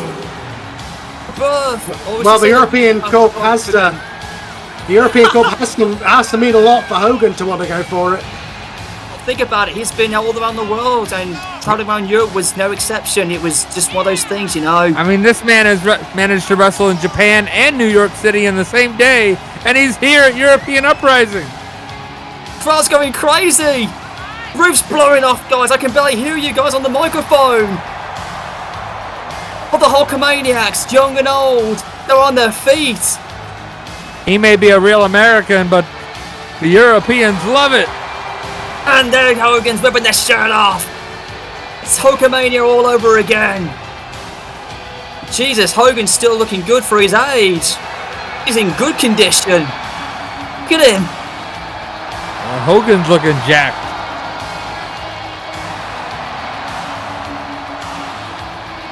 We all said we had a number of surprises in here. This is just one of many. I can't say I ever expected this, that the red and yellow would be running wild here. Hulk Hogan, hot dogging and all, looking good as ever. This Battle Royal is like a World Cup. It is a World Cup. Right, you got a little bit of everything, a little bit of every flavor that you can imagine. Oh man, speaking of Europe. Oh my God. And Hogan's not believing it. Are you kidding me? You said you want surprises. Well, here's the biggest of them all. Well, the Battle Royal at WrestleMania is usually the Andre Memorial Battle Royal, but now it is just the Andre Battle Royal. There's Andre the Giant, finally making his debut. God. Weighing 525 pounds. Guys, I think Andre's got bigger. The Giant. If that's possible. If it's even possible. Oh, you said you wanted Battle Royals, you wanted a European. Andre is definitely one of those guys representing France. I mean, you even see it on stage. The flag was there. I know I said with Keith Lee who's going to get him over the ropes, but seriously, who is getting Andre the Giant over the ropes? I think everybody's going to have to get him out of there. Look at Andre, he's even wearing Hogan's colours. God, look how big he is. He is 7'4", 525 pounds. Yeah, you do have to wonder if he's making a statement going by Hogan's. Oh, and Hogan goes right for him. Good God. It's WrestleMania 3 all over again. Hogan and Andre going at it. My goodness, I feel like this might have a different outcome. If you thought this was everything, guys, this is just one of the many surprises this event was going to have. I believe we just saw Doug Williams double shoulder blocking Stone and Cesaro. It's crazy. I can't say I ever had Cesaro and Hulk Hogan sharing a ring together on my bingo card tonight. Anything with Keith Lee and Doug Williams, everybody. This is history in the making, guys. Andre's just not going down. Oh, speaking of going down, Sheamus just body slammed him. Keith Lee, and oh no! Oh my goodness, Cesaro's gone. Wow. That is a shocker. That is a shocker. Oh, so much for the Swiss Superman winning it. Williams just got rid of him. I don't think Hogan and Andre have gone for a single other person. They've just gone straight for each other. So much history. The bad blood is just, too much. Friendship that they had too, man. It was WrestleMania 3 where Andre got Hogan over. Body slam heard around the world. I thought they were friends. I thought they made up in the past few years, but I guess not. Actually, they have, actually. I have on good authority that they actually did. Yeah, I don't believe it, seeing what we're seeing tonight. I think Hogan just saw that he was wearing that WrestleMania 2 yellow attire and was just like, no, brother, you are not wearing my colours. Maybe so. Big clothesline takes Andre down. Maybe the factor was that perhaps Andre wanted to play a little one-upmanship game of attire with Hulk Hogan. Maybe, as it looks like Dijakovic might be in trouble. Williams has got him up and over. Look at the legs kicking up. And oh no! Oh no! And wait a second. Oh my God! I can guarantee you, Martin Stone has never felt a suplex like that. Oh man, he's gonna have to hit several lariats to neck Andre out of that ring. He's gonna need a gun, not a lariat. I think you can literally fit 3 of the men in this match into Andre. My God! Wait a minute, Keith Lee gets Hogan! Oh my God! Keith Lee, is he going to eliminate the Hulkster? Is Hulk Hogan going to skin the cat? Oh my God! Oh my goodness! Yeah, this is a fantasy. Let's not be ridiculous. This is fantasy and reality, brother. Thought you saw everything, guys. I don't know. I'm seeing Andre and Hogan go at it. This feels pretty ridiculous. In a good way, JJ. That's why the WWA is its own universe. This is why we love the WWA. Look at Keith Lee and Sheamus going at it now. Hulk Hogan just did an arm drag, dude. Yeah. Oh no, Andre's over. Oh, he's back. I can wrestle when I want to, brother. Hogan is actually wrestling. He's not going to do what he always. No. Oh no! Oh well. Hogan coming out. No. Oh my goodness. Wait a second, Sheamus is in trouble. Keith Lee's got him.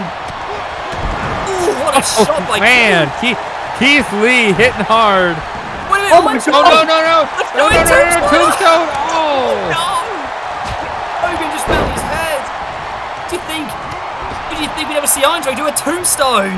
Well, if you want to be accurate, some say Andre invented that move.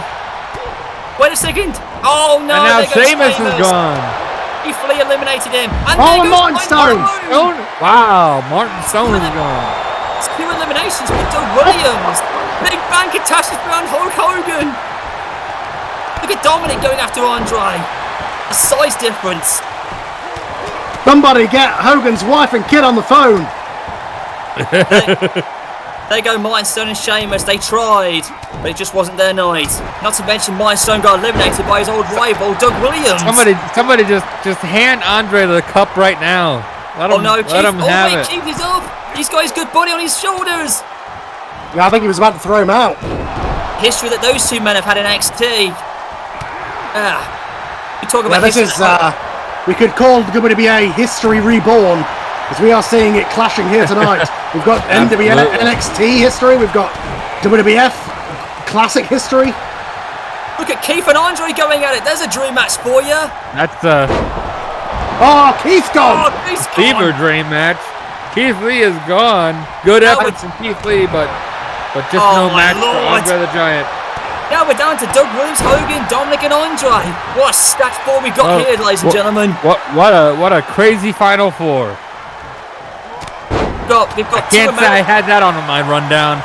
No. We've got 2 Americans, 1 Brit, and a Frenchman. 2 of these guys I could see being in the finals. But, oh my goodness, Dominic! Did you see that? A backbreaker? What a move. And now Hogan, big backbreaker. This isn't lazy Hulk Hogan. He's going full blast in this one. He's been rejuvenated by being in front of this London crowd. Obviously going to get Doug Williams out. Will he get the anarchist over the top? He's struggling, and he's just pushing straight him. up choking him, I think. Oh no, Andre's down. I think he's been hurt. Look at him. I don't know what happened there. I think Andre's hurt. That's where Andre's size comes to his disadvantage. He can't get back up as quick. You have to believe if you're Doug Williams and Dominic, you have to be like, I cannot believe I'm in the ring with the WrestleMania 3 main event. They have to be shell-shocked. I mean, they have to just be like, the crowd are thinking it has about to be an out-of-body experience almost. And the crowd are thinking the same thing too. They thought you'd see this happen. Dare I say, Hogan and Andre are teaming up against the youngsters, yeah. And I mean, I never thought I'd call Doug Williams a youngster, but that's what it is.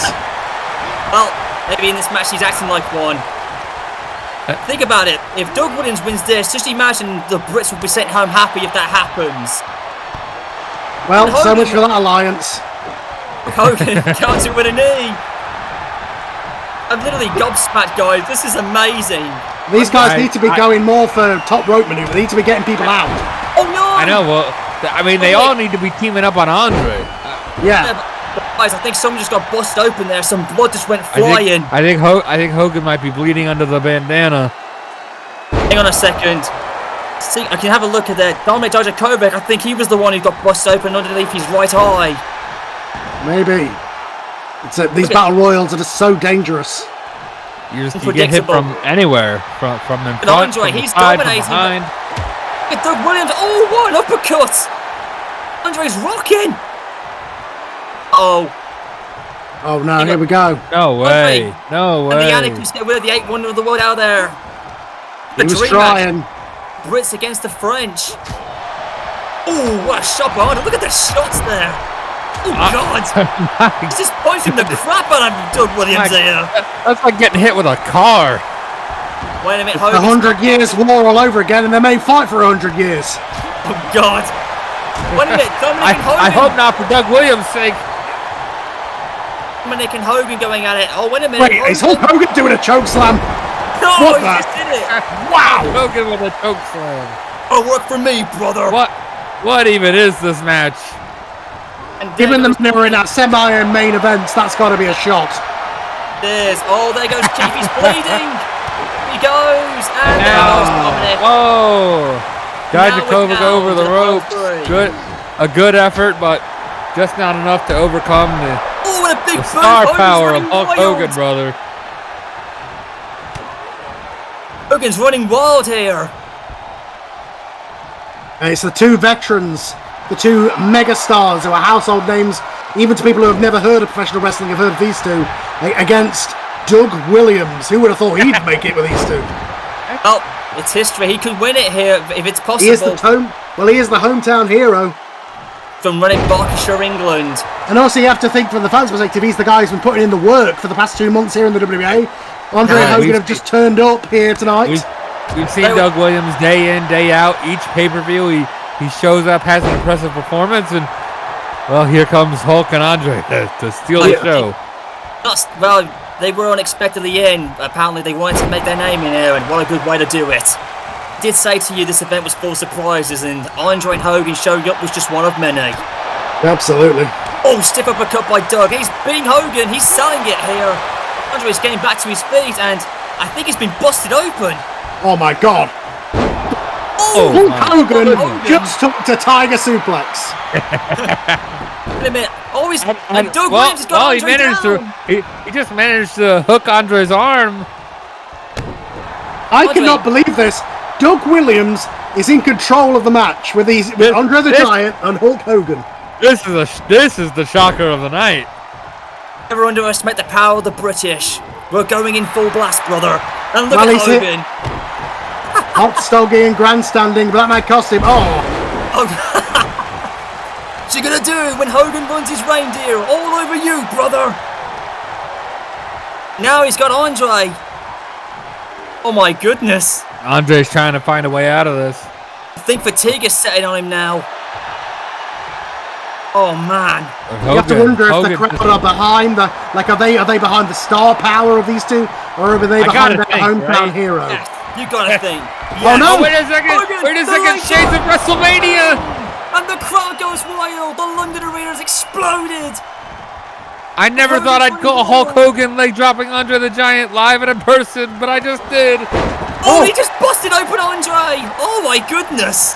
Sharp headbutt busted Andre open. Oh my god, Andre's bleeding badly. Could he get Andre over? No. Not yet. Doug Williams is coming back in. Oh, look at him. He's bad-mouthing them two guys. Not a good idea, Doug. Yeah, he's saying, do not forget about me. Were you little rival over there? Right. Lest we forget the third man in this match, Doug Williams of all people. He's taunting them. Wait, what? Wait a minute. Oh no! Oh my god! Holy shit! Double teaming on Andre. I could not believe that just happened. Oh no! And wait a minute, Hogan's getting double teamed here. Doug and Andre. Oh no! Oh my goodness! Hogan might be gone. Hogan's going over. Hogan's out. Doug Williams just eliminated Hulk Hogan. Now it's down to Doug Williams. He had some help from Andre, but yes, he did. Oh no, there it is! Doug Williams cutter. He might actually do this. Way. No way. Spinning There's it. no way. Andre's down. And Doug Williams, the hometown hero. Crowd's going crazy here. We might see the Can Brits he do it. Can he put away this big French bastard? British and France all over again. Oh my god, I'm actually getting goosebumps, brother. Could he do it? He's got Andre rocked. Andre's just bleeding. He's got him up on the turnbuckles. Oh. But Andre Andre's counters. Andre just too big. Andre's half blinded in that eye of his. Can't see, That's but true. You gotta wonder if that's gonna affect his vision. oh, Doug, he's hanging on, but Doug's gotta hang on. No. Andre's won Well, Andre's won the European Uprising European Cup. What a performance out of 8 guys. What a match. This crowd is absolutely gobsmacked, but they are applauding in appreciation for what we've just seen. I never thought I would see any of the action that we saw in this match tonight. Here's your winner of the Battle Royal. Williams tried. He was the first one in and he almost did it. Andre, it was his night. That cut looks so bad. He's going to need some stitches when he gets yeah, backstage. look at him. He's worse for wear. Hogan got a measure of revenge busting him open, but it's Andre the Giant that picks up the win. Here we go. Oh, it would start. It's my main event. They're my main event, guys. Here we go. Yeah, time to run. We may want to go in the skybox for this one. Clear enough, guys. We are in the skybox office, guys. We are. Let's lock the doors. This is the London Street Fight. And this is something that Damien Priest This began. thing could go anywhere and could be anywhere, and they could use anything. This is the most hyped match of the evening. These guys have been going at it. Damien Priest ripping Kane's mask off, costing him the tournament finals against Samoa Joe, or the semi-finals, I should say. Indeed.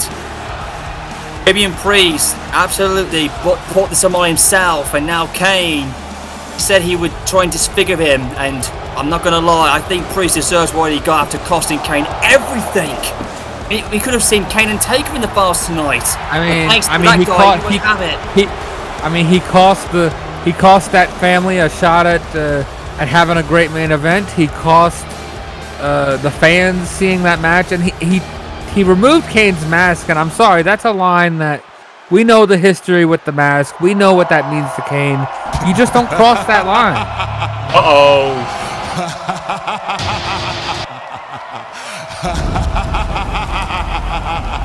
Oh my god, guys.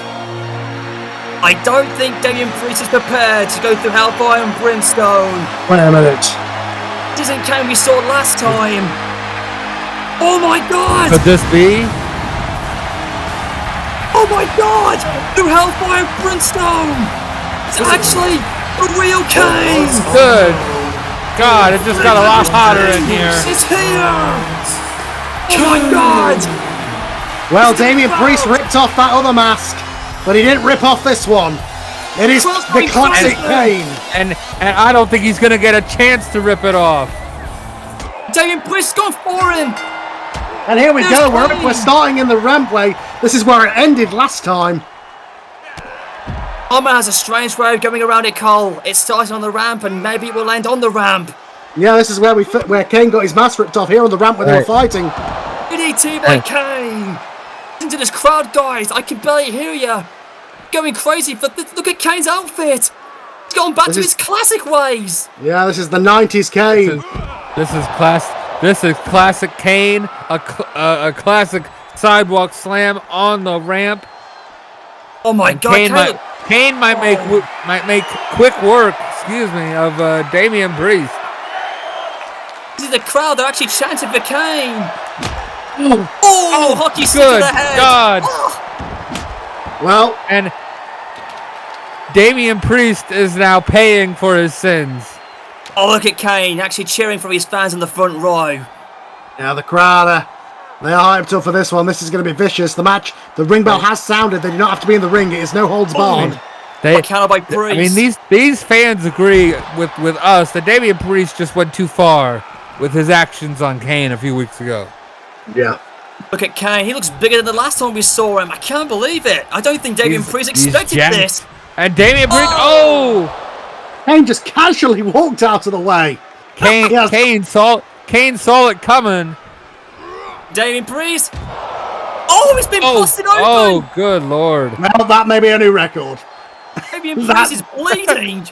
Already, we're not even 5 minutes into this match, damn it. That's we're and again into the post. Kane is just throwing him back. Damian Priest jumped Kane in the aisleway, and he might regret it. It's been all Kane since the opening bell. He might have wanted to run away instead of bringing the fight to Kane. Oh, and the steel guard goes Priest. Fans, we apologize. This match might get very ugly. Oh, it's a London Street fight. Damian Priest is just bent like a pretzel.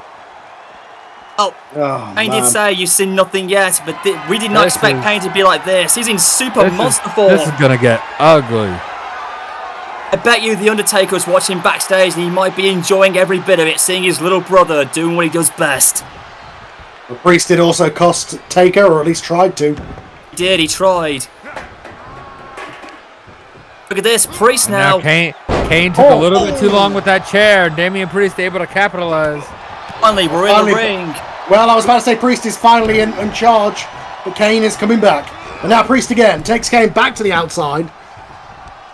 These men do not want to fight in the ring. And there's nothing the referee can do about it. The decision has to be in the ring, but nothing else does. I think he almost got Kane's leg there. Oh, Kane just sat up. God, Kane just sat up. Kane is pissed tonight. He's waited so long for this. I think we can tell by the attire choice, by the mask choice, the theme choice, Kane is feeling violent tonight. Maybe Damian Priest awakened an old monster within Kane that we haven't seen. I mean, this is not the Kane that's just trying to win a wrestling match. This is not the Kane that's trying to win world titles. This is the Kane that wants to hurt people. Yeah. The crowd, you heard the pop reaction. They did not expect this. Oh no. They were chanting for tables earlier, and here they come. They got him. Kane wants it. It's Table Central here in London. Goodness, we're not down there. I have a feeling that table is not long for this world. Wait, Damian Priest got Kane upside down. Wow. Whoa. Oh, goodness gracious. Oh! Damian Priest pulling out all the stops there. What a move. It's a 326-pound man he just picked up, and Kane goes right into the post, mask first. He sends Kane into the post. You have to wonder if he's trying to bust Kane open just like he did to him. Well, Damian Priest is going to get what he deserves. I think he might be trying to rip that mask or break that mask again. Kane's disfigured under that mask. You should understand that he was burnt alive. Well, that would be the ultimate humiliation. He knows that's what matters to him more than anything. Right. And I mean, look, we're all sensitive to Kane's upbringing. We're all sensitive to the mask and why he wears it. Oh my God! I think the back of his head just hit the table. I thought he was going to go through the table there. And Cole. For Damian Priest to just act like that's nothing and to just play with Kane's mask like it's nothing is disrespectful. He did say he was curious to see if he was burnt under that mask, but that's where he crossed the line. We have to wonder, he took off the half mask earlier on, and it races edge. Oh no, he's going to check the floor. Oh my goodness. Oh, what what a smack there by Priest on Kane. The razor's edge from Damian Priest, but yeah. Oh, and now choke slam. Oh, no, you're not going to choke slam. No. He saw it coming. He's like, you're not choke slamming me, Damian. Insult to injury on that. How ironic it is that Priest's last name is a priest. I bet he must have gone to church and prayed to the Lord if he's going to survive this match. He's going to need a priest after this. A priest, an exorcist, a doctor. Well, like we were saying earlier, you know, Kane had his half mask ripped off, and now he's come back with the full face. You have to wonder if that's more him saying that he is not a man, he is a demon who will extract revenge on Damian Priest here tonight. Kane's going to the top rope. Well, he's doing a good job of it so far. Damian Priest has been bleeding all over the ring for 5 minutes. Oh, Kane was going for his clothesline. The Priest threw him off. Right, Carl. Damian This Priest is the real able to knock Kane. Kane off the ropes. This is the real big red machine that we all grew up with. Look at You him have to go. believe That that right Damian hand. Priest grew up with him as well. You have Yeah, to believe Damian that Kane was a Priest huge knows- influence for him. Right. He knows the damage that Kane can do. I don't know why you would piss him off. He's trying to make a name for himself. He's trying to be the new Kane for this new generation, for this new company. Oh, Priest has got to learn. This company is for both the veterans and the young guys to share with. But in Kane's mind, he wants it all for himself. Wait a minute. Oh no! Powerbomb! Oh, goodness. Oh! I thought he was going to throw him over the top rope through the table there. Good Yep. powerbomb. Kane says he'll do it later. I think he just wants to get revenge. This is so personal to him. He just wants to hurt Damian Priest. I don't even think he cares about winning, so to speak. He just wants to hurt Damian Priest. We heard what he said at Wrestle Pride. He's going to beat Priest up so badly. He's going to char his tattoos and disfigure his face. Oh no! Oh my goodness! And Kane just took that move off top and sat up. He does not care. Kane's not selling tonight. He's in full big red machine mode. Oh, well, I think he might be looking for something for the table. No! Oh, big backdrop. There's no give on those mats, ladies and gentlemen. That's just thin protective mat right there, surrounding the concrete. Priest! Look at this! Again with that knee. Oh, that'll break Big it. neck breaker. Oh, He just did it again! Didn't affect him! this is classic Kane. Real Kane! You just can't seem to hurt Kane. You can't seem to keep him down. When he's in this form, you really can't. Fires of Kane are burning in his heart so much and intensely that you just can't hurt him. Oh, and another backdrop. His leg hit that steel chair. Damian Priest was going to rule the day that he messed with Kane. I'm telling you right now. We see it all the time. Sometimes when you push a guy too far, they just become unstoppable. Sometimes when somebody's just fueled by anger and rage, they're uncontrollable, and we're seeing it tonight with Kane. Oh, look at Priest. He tried to go for the mask, and now he's just mocking, and he's teasing the crowd. I don't get this. Dude, try to get the win. Try to get the win and get out of there, dude. Damian Priest is a big man, but I think he's got I don't understand the cockiness coming from Damian Priest. Oh, those right hands. Look at him go. Kane's rocking here. Well, he's making me eat my words, I guess. It's working so far. I mean, I'm telling you, Damian Priest made the biggest mistake when he took Kane's mask off, but how far does one man have to go to get this match? I mean, he could have let Kane go easily, but no. He screwed him over with Samoa Joe, and, he tried to do that with The Undertaker, but this is the ultimate price. Oh, he just sent Kane right into the steps. Oh, and again, that cockiness coming out of him. I'm telling you, this Damian Priest is just arrogant, cocky, and selfish. I just think, get Kane in the ring and try to pin him. I think I'm regretting the day I actually You want to drafted make a him name for for my yourself? You want to live forever? Beat Kane in the form he's in right now. Oh, wow. Oh, no, Kane's got him on the throat.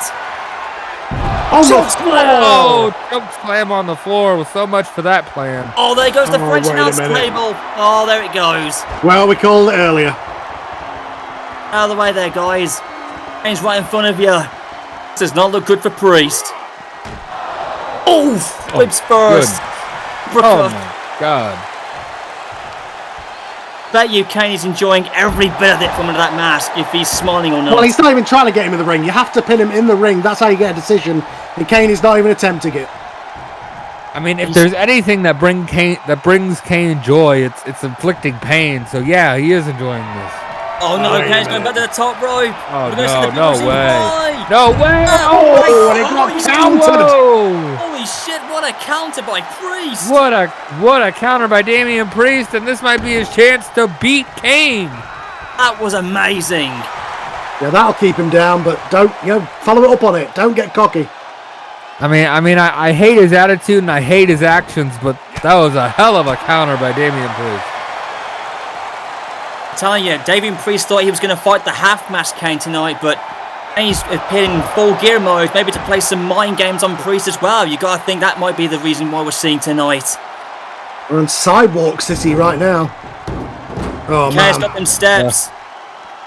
Those steps are not made out of Hershey's chocolate or Cadbury's chocolate, as you like to say.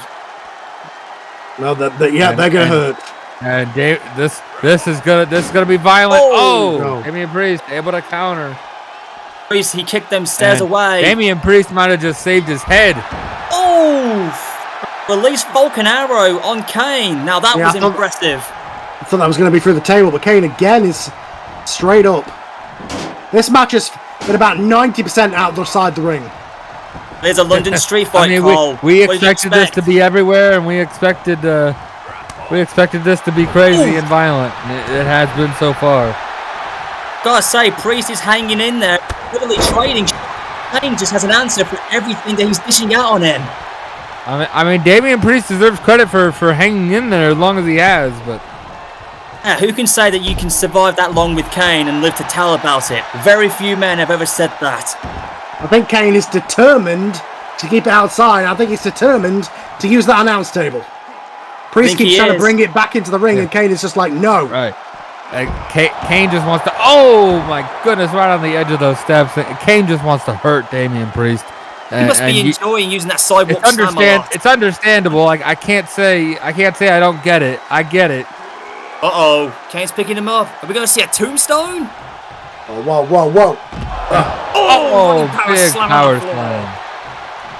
Boy, he was going for the tombstone pile driver, but it was a power slam instead. Now Kane's got a Priest. There he goes. Gracious. Oh no! Recover, guys! He's got him up through the table. Oh, that table is destroyed. Damian Priest is destroyed. My goodness. This crowd are going insane.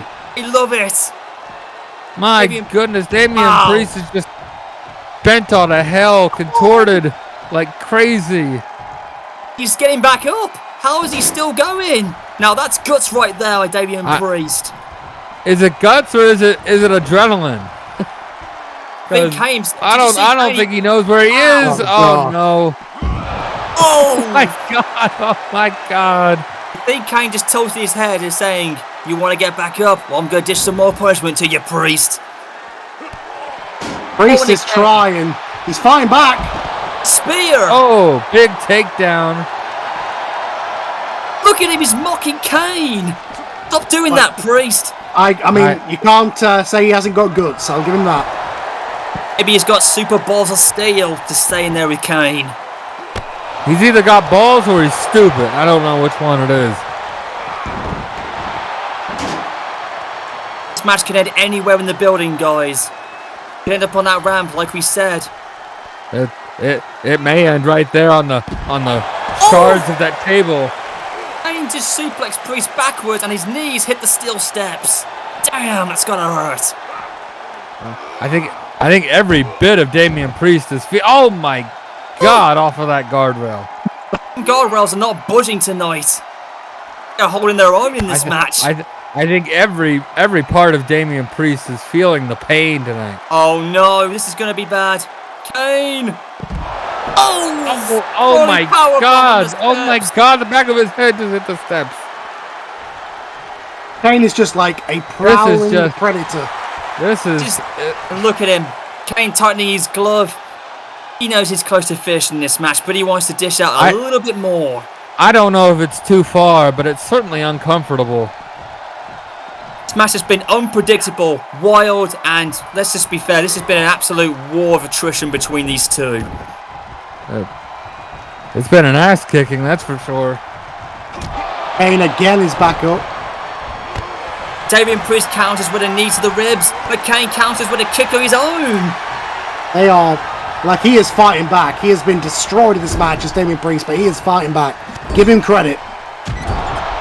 Oh, absolutely. I mean, hey, look, he's in a semi-main event hanging in there with Kane. He deserves a lot of credit. But right now he's being dominated, and right now he's paying for his actions of a few weeks ago. The big red machine is still hanging in there, but Priest is bleeding like hell. Oh, and he missed. Oh, Kane just stepped back. Damian Priest went for a big springboard. Kane able to block it, and now he's taking over. Oh, and a shot to the face. The big red machine is just dominating tonight at European Uprising.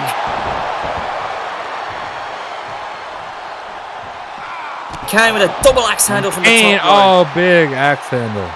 This arena's just littered with the weapons from this war.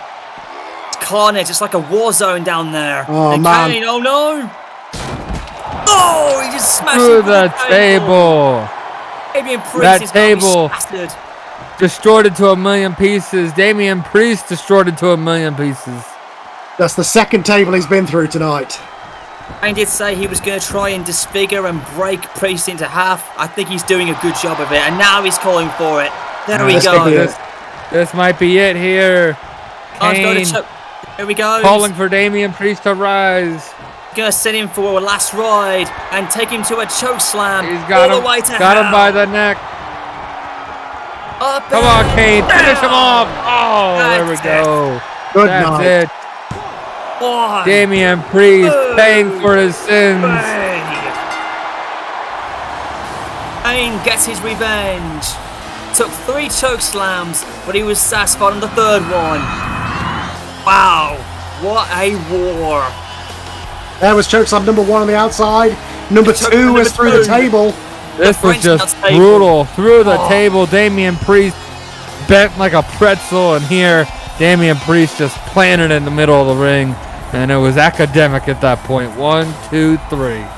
Kane was satisfied with the 3rd Here's one. your winner of the London Street Fight. What a matchup.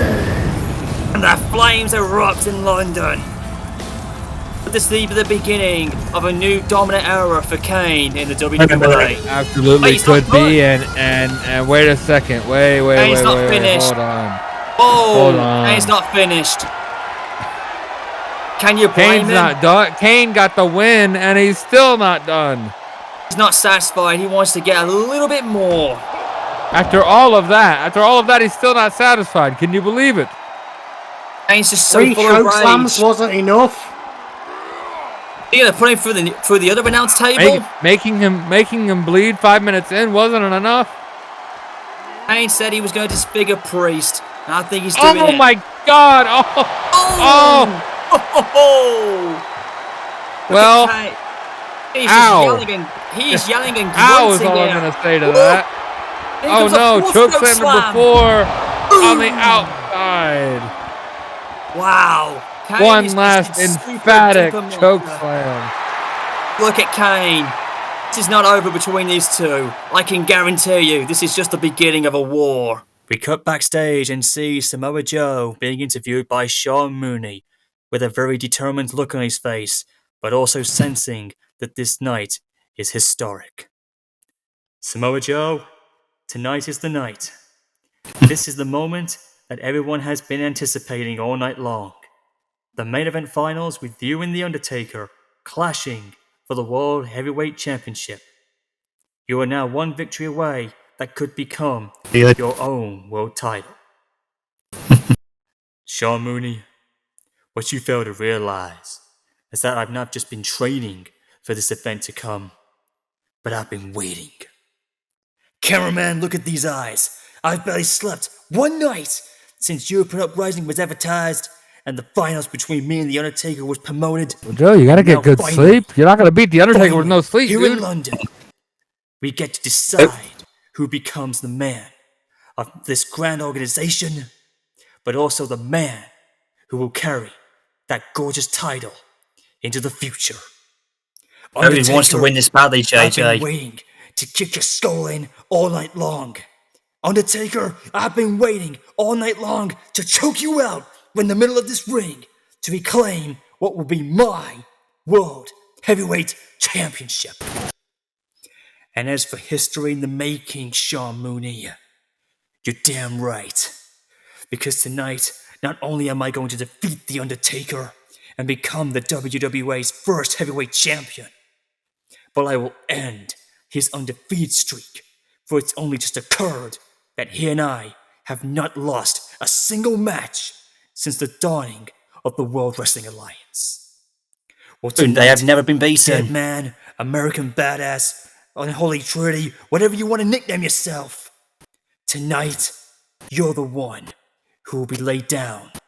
You will be choked out and laid to rest. And after I've done with you, I will send your corpse back to where you came from, to Death Valley, Oh, bury you geez. 6 feet under. And after that, the reign of Samoa Joe in the World Wrestling Alliance begins. And tonight, it will not be me who will be resting in peace, Undertaker. It will be yours. Ooh, Joe kind of pushed it there a little bit. You might have to eat those words later. Here we go, guys. We've reached the main event. This is what it all comes down to. Someone's going to leave the capital of England with that gorgeous title. Ladies and gentlemen, a following contest is scheduled for one fall, and it is the tournament finals to crown the first ever World Heavyweight Champion of the WWA.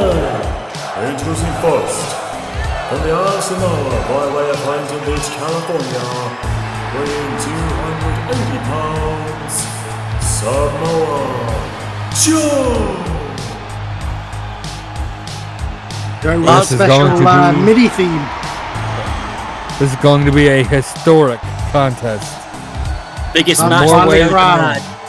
Crowd are 2 going months in the crazy. making, 3 months in the making here in 2003, or 2023 I should say. We're going to crown a world champion here of the WWA for the first time. We've got a first-time world champion coming up and a first-time match coming up between Samoa Joe and the Man, the Undertaker. Oh, Rematch, many would say. Wait a crowd minute. are going, hang on a minute. This isn't the... Oh, the crowd are going crazy, guys. Could it be? Could it be? See who I think it is? Oh my god, we saw one surprise with Kane And earlier. introducing his opponent, from Death Valley, weighing 328 pounds. Oh, wow. Oh my god. Wow. Undertaker. Ladies and gentlemen, you're not looking at the American Badass. You're not looking at the Lord of Darkness. You are looking at the Phenom. The Undertaker himself has arisen, and he is here in European Uprising. Listen to the crowd go wild. You want to talk about classic? This is classic. This is old school. Right. I don't think Samoa Joe was prepared for this, and neither were we. But look at The Undertaker. He has gone all the way back to his 1990s look. The Western Mortician and the Dead Man combined all in one for this history in the making. And this has to be getting into Joe's head. This is not the Taker that he thought he was facing here tonight. This is not the Taker that's been advancing in the tournament. Right. This is not the more dare I say human version of the Undertaker. It's so long since we've seen this version of The Undertaker. You want to talk about mind games? This is mind games, ladies and gentlemen. The master of them. Wow, this was going to be history. And Undertaker has just put the icing on the cake for us. Just when you thought you've seen all of the versions of Undertaker that there is, just when you thought you get a little bit comfortable with what the Undertaker is or isn't, he changes it up, and we see that he comes out in a brand new form here tonight. Listen to the crowd. They are literally blowing the roof off. Look at that. Taker's got the black hat, the cap. Look at that. He's got a grey and purple variation of himself. Got the purple gloves, the grey boot covers. This is a hyperactive Undertaker from the 90s. You talk about a hybrid. This is a hybrid of his original two looks. 1990 all the way to 1997. Here we go. This is the Undertaker that he must feel has the best shot against Samoa Joe. Listen to the crowd. They're actually chanting for Taker right now. There's that gorgeous heavyweight title. That's what it all comes down to. I think the entire world is cheering for the Undertaker right now. With all due respect to Samoa Joe, this is the Undertaker we're talking about. Even the crowd are split. Some of them are chanting for Joe, but I think the Undertaker chants are drowning out the Joe chants here. Oh my lord! Samoa Joe clearly not impressed with the mind games, not phased by him. That stopped me. Joe has to worry. This is not the Undertaker he's never faced before. Joe does not care that the Undertaker is just different or use different music. He just wants to kick his ass. Yeah. He wants that World Heavyweight Championship. He wants to be the history-making first WWA World Champion. Even the Undertaker said that he wants the Holy Grail and to usher in a new era for this company. At the same time, he wants to give Joe the fight that he will not forget. There's a strange combination appearance for the Undertaker with the purple gloves but the grey boots. Yep, he's a hyperactive Western mortician deadman Undertaker tonight. Look at Taker. Oh, he's not wasting any time. This is a move that we haven't seen the Undertaker do in a long time, and he feels like it must work against Samoa Joe and his offense. Well, we saw Kane victorious in the last match, the first half of the Brothers Destruction. Will we see the Dead Man become the champion here tonight? Deadman Western mortician, Carl. That's what he is here. I think this clearly points to the Undertaker wants to slow this match down. He wants to control the pace of this match. A body slam and a big leg drop there by the Undertaker. This classic offense from the Phenom. The third cover of the match. One. Oh, just a one count. Tonight has been fantastic. We've seen everything tonight, and these two men are going to cap it off. Undertaker looking to dominate, looking to wear down Samoa Joe. He wants to slow this match down to a crawl, and it may be in Samoa Joe's best interest to speed this match up. And he goes there. Joe said he was going to try and choke out the Undertaker. Will it happen tonight? Good luck with that. Don't think you can choke out a man who's already dead. Alone a dead man. Another body slam by Taker. Runs the ropes. Another leg drop. Drops the leg drop. Now Undertaker going over. Now he's... Whoa. And the Undertaker going up to the top. Oh, he's daring for Joe to get up. Can you believe this? Undertaker off the top. Oh, Samoa Joe actually had it scouted, saw it coming. He's watched those old school tapes. Oh, what a bump. Devastating bump. And look at Joe. Well, when you've been active for 30 years, there's a lot of tape to go through. That 30 again. Whoa, it's second. Jeez. A second powerbomb. Samoa Joe is telling Taker, your appearance does not intimidate me. You're going to be choked out tonight. And now he's trying to cut down Taker with those shots. Well, man, monster, demon, dead man, mortician, whatever he is, he needs air. There's one thing that the Undertaker has. He's the best pure striker in wrestling. Even though Joe's a striker himself, nobody throws punches like the Undertaker does. No. Just like yeah. Speak of the devil. There it is. They could be using those fist bones. Telling you, Joe's in for a fight tonight. He did not expect this, so I'm telling you, this is the Undertaker that many feel is hard to defeat. The Undertaker did go undefeated for a long time. Oh, Joe kicks out two. I mean, this is the Undertaker, and this is his offense that led him to beat Hulk Hogan, who we saw earlier tonight. He defeated guys like Jimmy Snooker, Well. Nate Roberts. You want to speak about old school? Here we go. Here it is. Classic Taker walking the top rope, and the crowd in London love it. Oh, coming off the top. Clubbing blow to the back of Joe's head. Back in the day, that was used as set up for the tombstone back in the day. Joe is not able to stand. Is he going to go for it again? Is he going to be able to get it on Samoa Joe? He's got him up, and he just slams him down.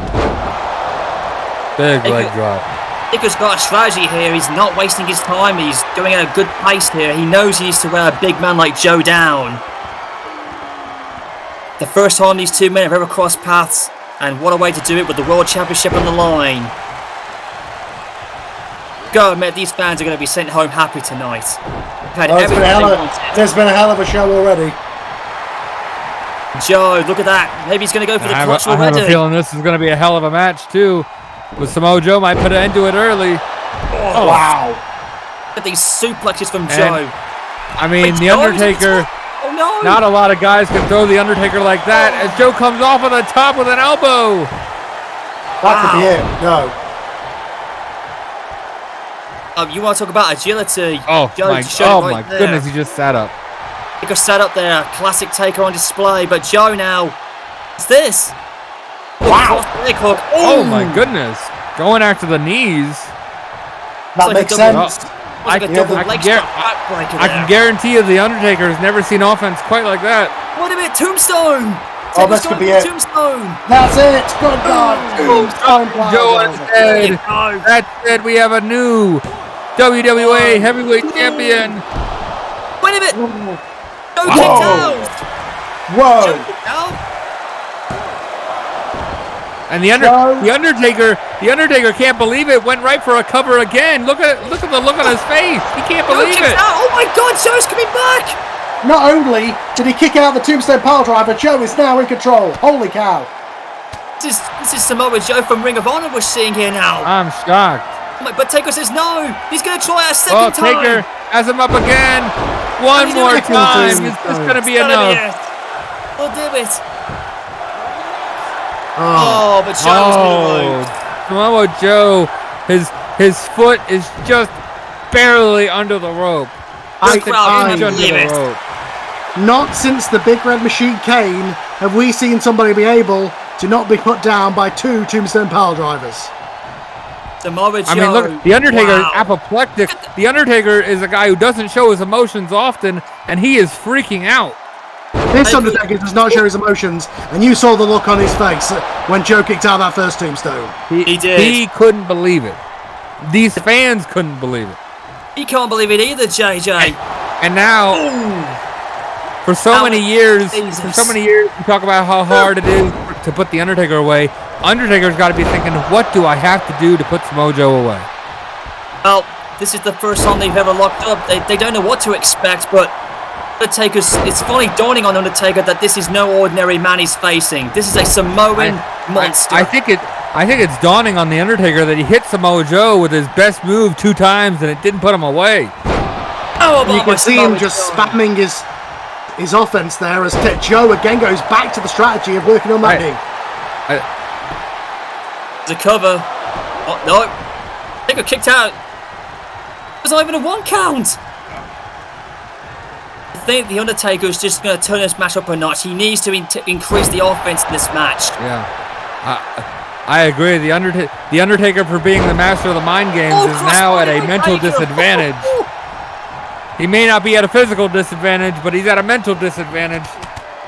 Look at Joe. Oh. Joe, big strikes. Oh, but Taker countered the clutch. He was going for the clutch and Taker kicked him in the head. Now he answers back with a suplex. Or payback on Joe there. Another leg drop across the throat. These two men have come in with a strategy, no doubt about it.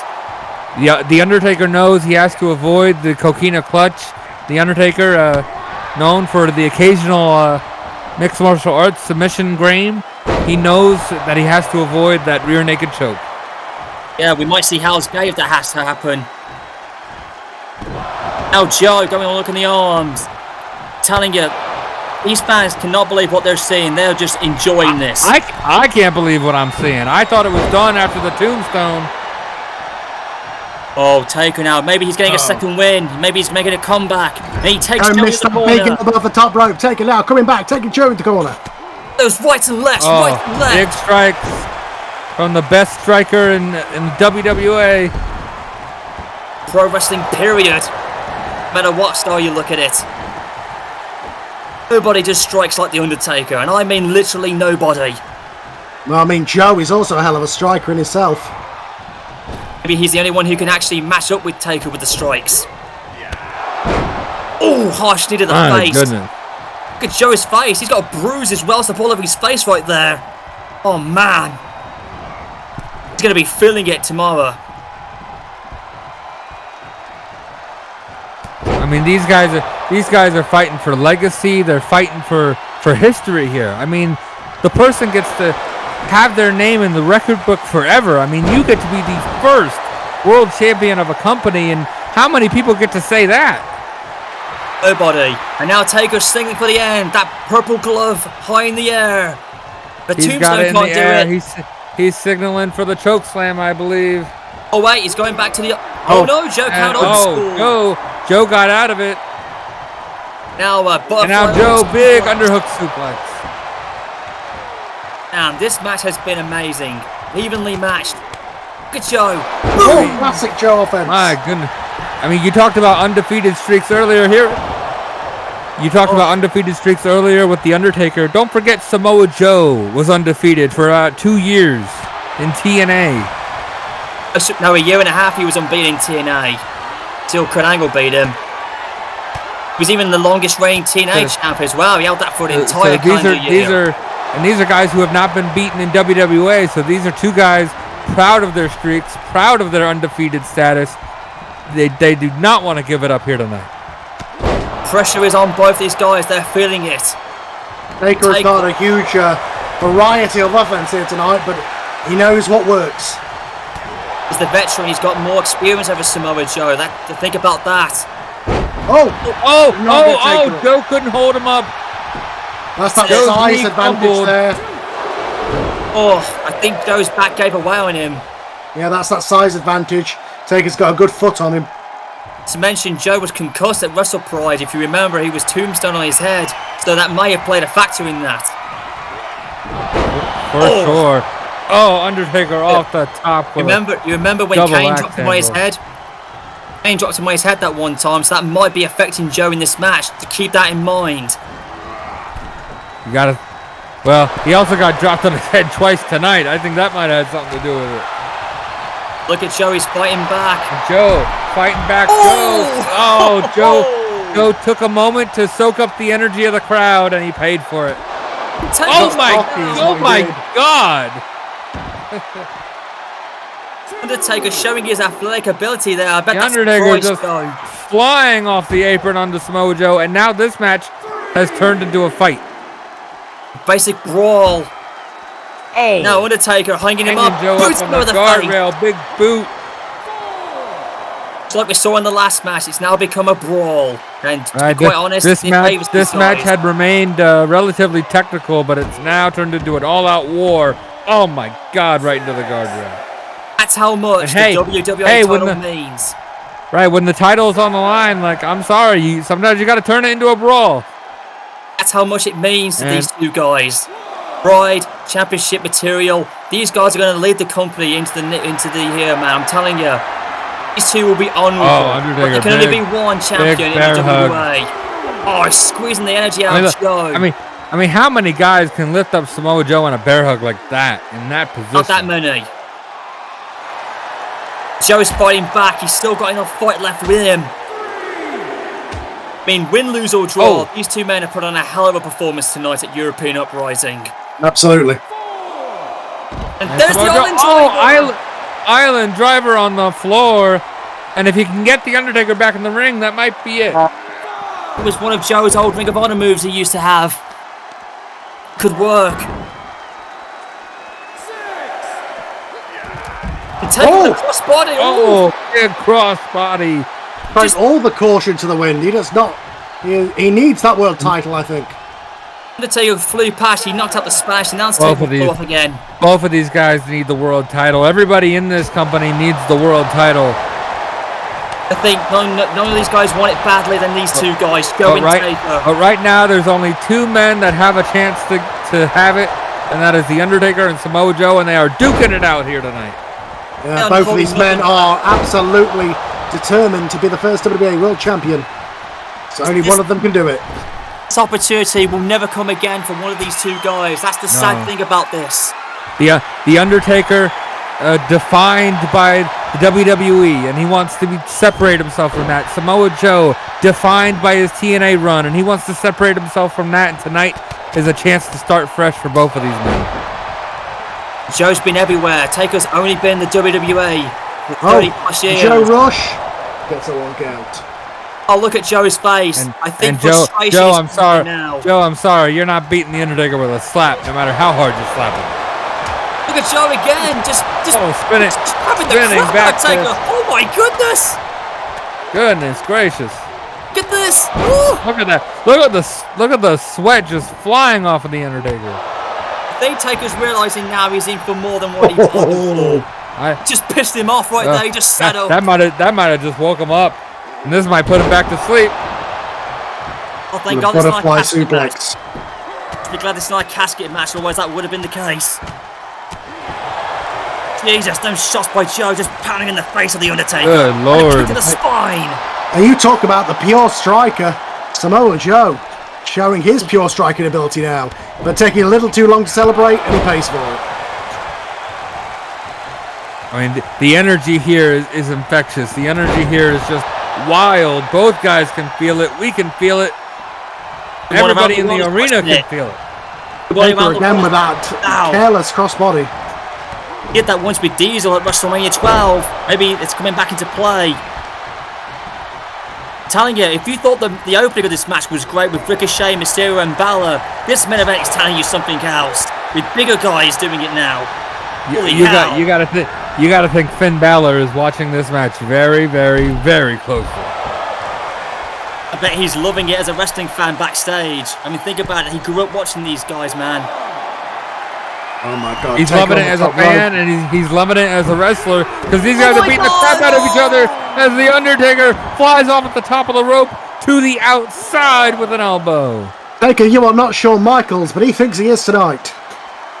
Thinks it's it is European Uprising. It's our version of WrestleMania, and Taker must think in his eyes, this is WrestleMania. He's wrestling. He's wrestling like it's WrestleMania. I'll tell you that. That's what I just said. He thinks it is WrestleMania in his mind. Now he's just again with that bear hug, draining the energy out of Joe. And Samoa Joe just couldn't even fight out of that. Undertaker might have choked Joe out. He might have squeezed all the air out of him. Don't count Joe out. He's able to dig down deep and he'll make a comeback. Guess I spoke too soon. Island I mean, how can you count either of these men out? It's gotta be it for Taker right there. He's dazed. And Samoa Joe, I think Samoa Joe wants to win this title with a pinfall. He wants to win it with a submission. I don't think either of these guys want to win the first World Championship on a countout. As Joe said to me on, at Wrestle Pride, a countout victory would not cut it for him. He wants to win this with pride and honor. Oh! Right into the steps hard. Well, there wasn't much honor in that. But like I said, this world title on the line, you have to do everything, even if it means throwing the rule book out the window. Oh, this London crowd are just eating this match up. They love it. They love Joe. They love Taker. They are just happy with, some guys are rooting for one or the other, but somebody just wants a great winner here. As Joe again with that knee. Joe's strategy here has been to focus on that knee of the dead man and cut him down. If you do that, Undertaker can't hit the tombstone, the choke slam, the lash ride, anything. So that is smart. Well, my goodness, the Undertaker. I mean, how many guys can break out of a submission and bust you open at the same time? Did you see how hard Taker kicked him in the head? he caught Joe right in the perfect spot. I think he was just trying to get out of the hold, but he hit him right in the eye. Yeah, with the point of his boot there. Desperation, I think. I think desperation soaked in on Undertaker at that point. But desperation better sink into Samoa Joe real quick. Oh, he's bleeding. He might have that adrenaline rush. He's busted open and he's got a cut against the Undertaker. Oh no! I think Joe was going for that muscle buster, but Taker fought out. That's it. He's in the middle of the ring for the third Tombstone Power Driver for the third time. 2 and 3. There it is. And we have our first ever WWA World Heavyweight Champion, and his name is The Undertaker. 3 tombstones, 3 count, and we have a new champion. What a classic battle. What a war. Wow. We've just seen history in the making, guys, and we called it. This is something we're going to remember for a long time. Joe and Taker delivered everything. Win, lose, or draw. What a war. Look at those strikes. It took 3 tombstones. It took busting Samoa Joe open. Wait, whoa, look at this. And what we got here? Oh, wow. Wow, a handshake by Joe and Taker. That is what it's about. Respect. Wow, the Undertaker. We don't see moments like that often, but there it well is. deserved to Samoa Joe. But here's your champion. And your undisputed heavyweight champion of the World Wrestling Alliance, The Undertaker. And there's our world champion, guys. Undertaker is now leading our company. Our champion. There he goes. Walking out as the champion. What a match. Samoa Joe now up in the ring. Wait a minute. What the heck? This? What? Is that how big it is? It's Triple H, guys! What's he doing here? What the hell? The Undertaker has left the arena with the title as Joe was getting up in the ring. I thought he was for the other guys. What's Triple H doing here? He's got a sledgehammer in hands. What the? Oh, come on. No, what? Oh, no. Come on. What the hell? After a great match like that, Samoa Joe's already busted open. And Triple H is taking him out with a sledgehammer. What the hell is going on? Damn you, Triple H. Damn you. This is ridiculous. What on earth did Samoa Joe do to deserve that? After a grueling match with The Undertaker, Triple H comes out and just beats the shit out of him. We've had an amazing show, and Triple H is making it all about himself, beating down on Samoa Joe after a great match. What the hell? What's going on? Where did The Undertaker go? Get him back out here. Triple H with the pedigree on charge. Get some security. Cut the feed. This is not right. Get this guy out of the ring. He shouldn't even work here. Triple H. He's just coming here and just ruined the main event. What is going on? God damn it. Damn it, Triple H. I didn't sign you here for this. You just ruined our pay-per-view. Damn it. We need some answers from you on Hot One. Well, like it or not, Triple H has made his presence felt here in the WWA. Damn. You didn't expect that to happen, did you? Wow. No, I didn't.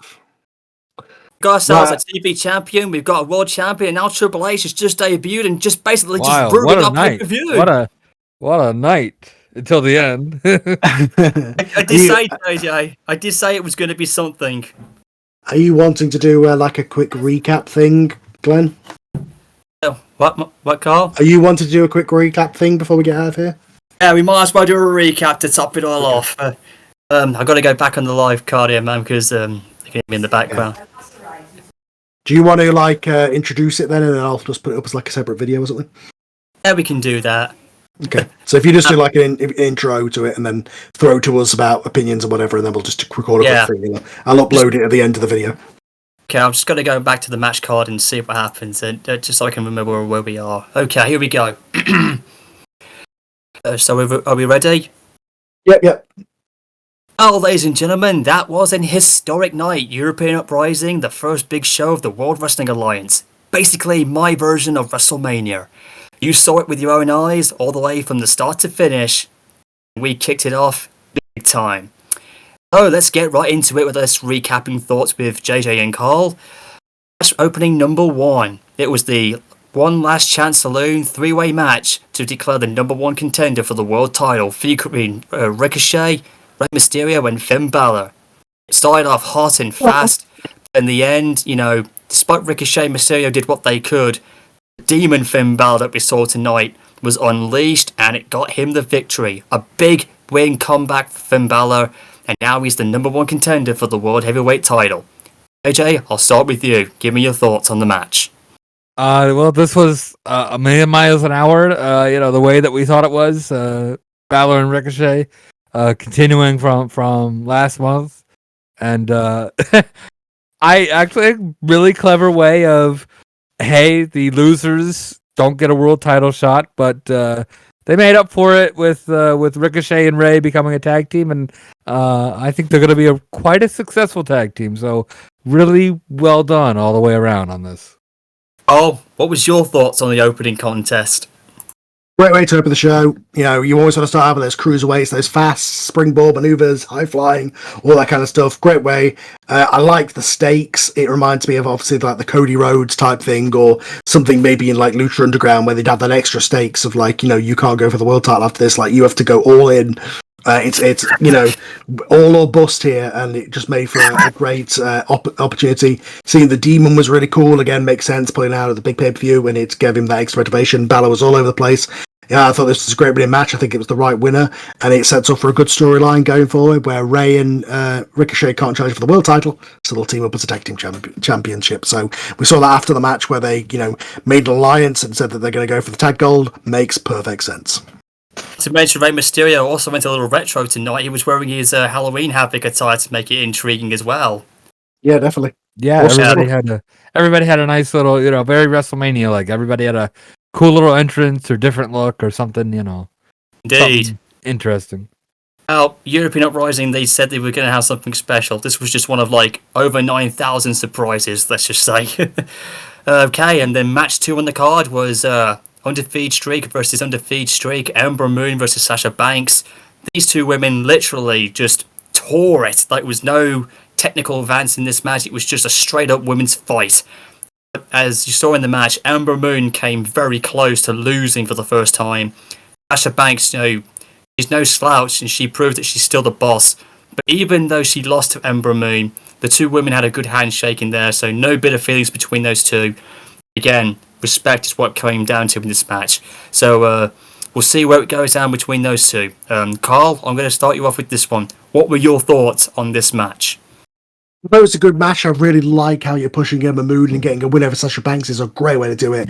With a short bit of build up, it made perfect sense that Sasha Banks is the person who's where the two women who have the biggest names, the biggest momentum in this division at this point. And I think making Emma Moon the face is a really good call. It kind of reminds me of what I'm doing with Jay Cargill. It was good stuff. Wow. Yeah, admittedly a very what I think a very ballsy move to put Ember Moon over Sasha Banks, who Sasha was your not number one pick, but number one as far as the women pick, and it would have been very easy to just put Sasha over, and we wouldn't have said anything about it. But a very ballsy move to put Ember over, and I think a very good move, a very shocking move, I think, and this could lead to big things for Ember.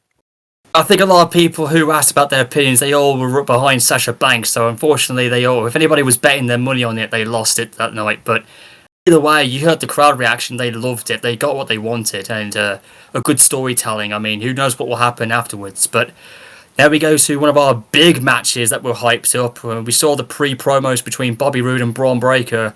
This is the mini tournament finals because they had mini matches to get to this match, so it was like a small tournament in itself. And this was all for the second top prize title, the World Television title of the WWA. Braun Breaker and Bobby Roode said what they said, and this actually culminated their feud after everything that happened in the first pilot show of Hot Wide in Birmingham. And, you know, in this matchup, Rude and Braun literally went back and forth. They managed to top it than they did in the last match. But after everything, despite Rude did what he could, Braun Breaker, despite showing the somewhat experience again because him being young and powerhouse and Rude being the veteran, but on this night, finally, Braun Breaker managed to get a victory on Bobby Roode. And what do you know? As fate would have it, he's now the first champion for the TV title in the mid ranks. And where do we go for a Braun Breaker? Only time will tell us. But JJ, I want to put your thoughts on it. What did you think about this incredible storytelling about getting a younger talent over from a veteran? Yeah, so that was really kind of the theme of the night. We said it multiple times, and multiple matches had, like, for lack of a better term, the old generation versus new generation, and this was one of those matches. And absolutely, I think the right call. No disrespect to Bobby Roode, but absolutely the right call, I think, to put Braun Breaker over, give the young guy a championship, kind of, you know, meant for a younger individual on the rise. Perfect choice to have as a mid card, you know, ICTV US champion.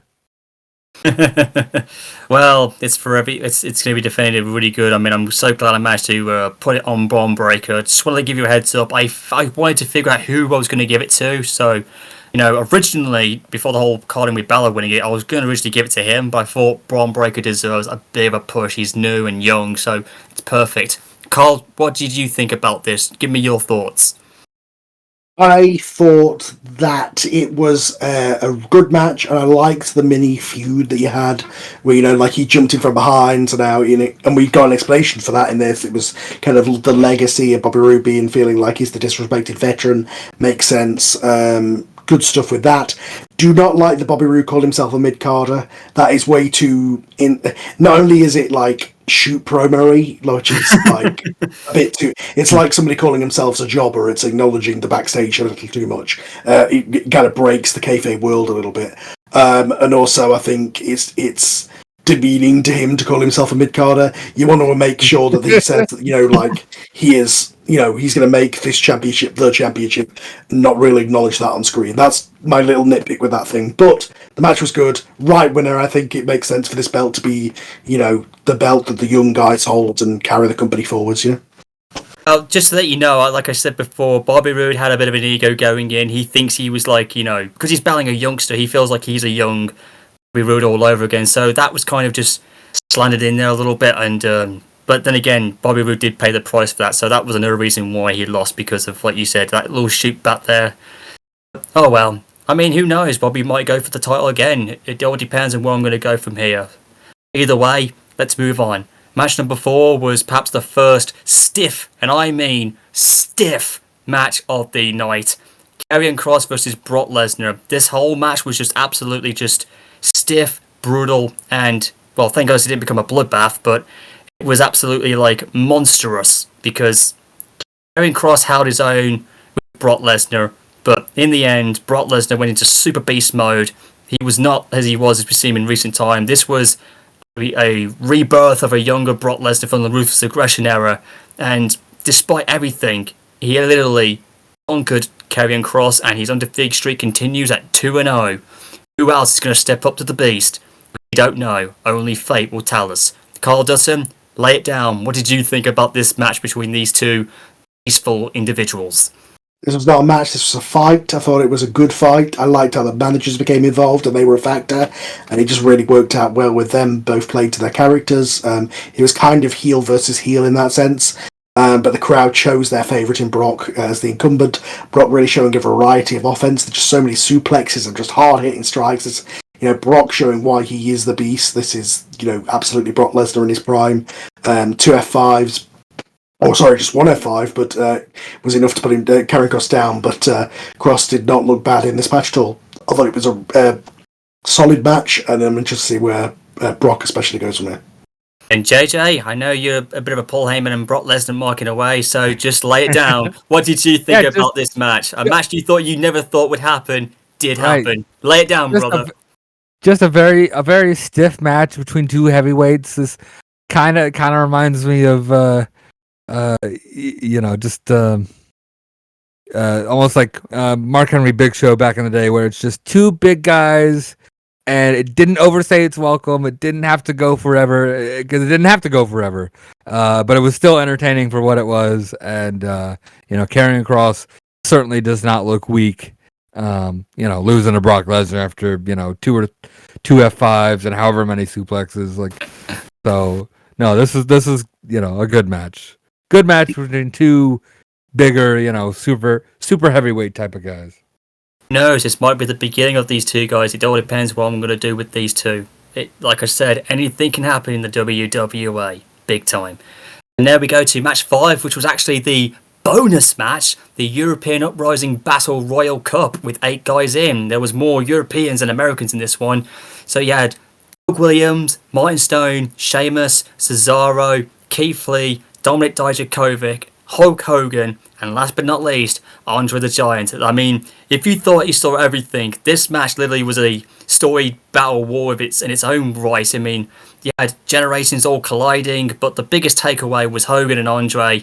But the eliminations that came out were very good, and in the end, it came down to Doug Williams, Hulk Hogan and Andre, and despite there was a bit of a mixture of rivalry going on, it was actually quite impressive. I mean, at the end, Hogan got eliminated. I mean, it took 2 guys to get him out, and then the ending of the story was Andre and Doug Williams, and I'm going to give credit to Doug. He was the first guy in there. He went all the way to the end, but Andre, despite having a nasty cut on his eye, which was really bad, somehow held his own, and he, won it. It was academic.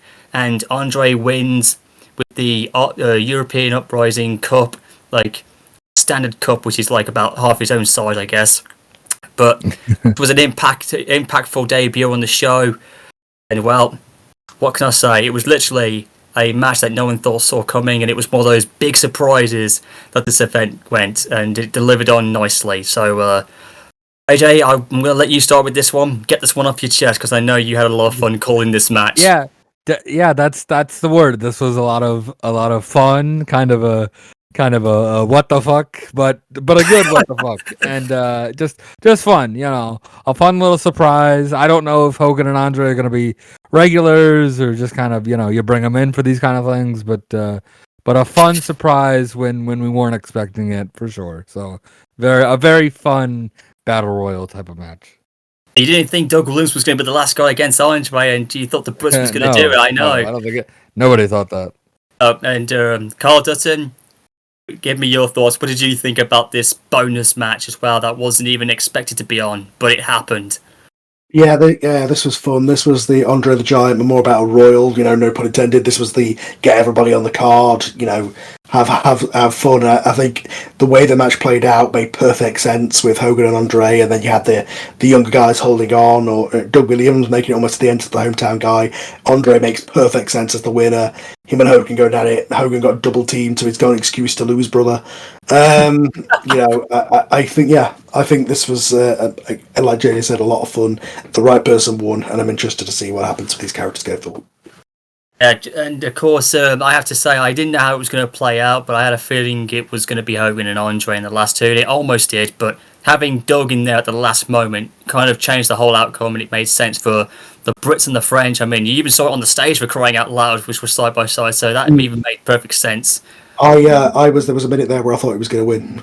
Yeah, I think everybody in the arena thought that Doug was going to do it. And I admitted it. I thought he was going to happen. He was sending England home happy. There's always another time though, so it's not all doom and gloom. So okay, and the next matchup was one of the biggest ones that we were all building up for. Match number 6, semi-main event, the London Street Fight, Damian Priest versus Kane, and it was hyped all night long. And this match was everything we expected it was going to be. An absolute bloodbath of a match. It was pure chaos all over the rings. Tables, hockey sticks, tables getting smashed, stairs, chairs, you could name anything. The whole kitchen sink was thrown out.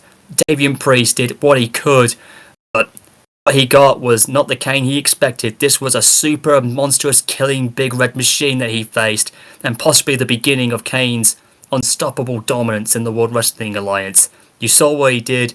He literally got retribution, but something tells me, and I think it's safe to say, this is not the last that Kane has seen of Priest. I think this is just the beginning of a much more deeper personal rivalry. But at the same time, Kane's super monstrous dominant performance was displayed, and you heard the crowd reaction.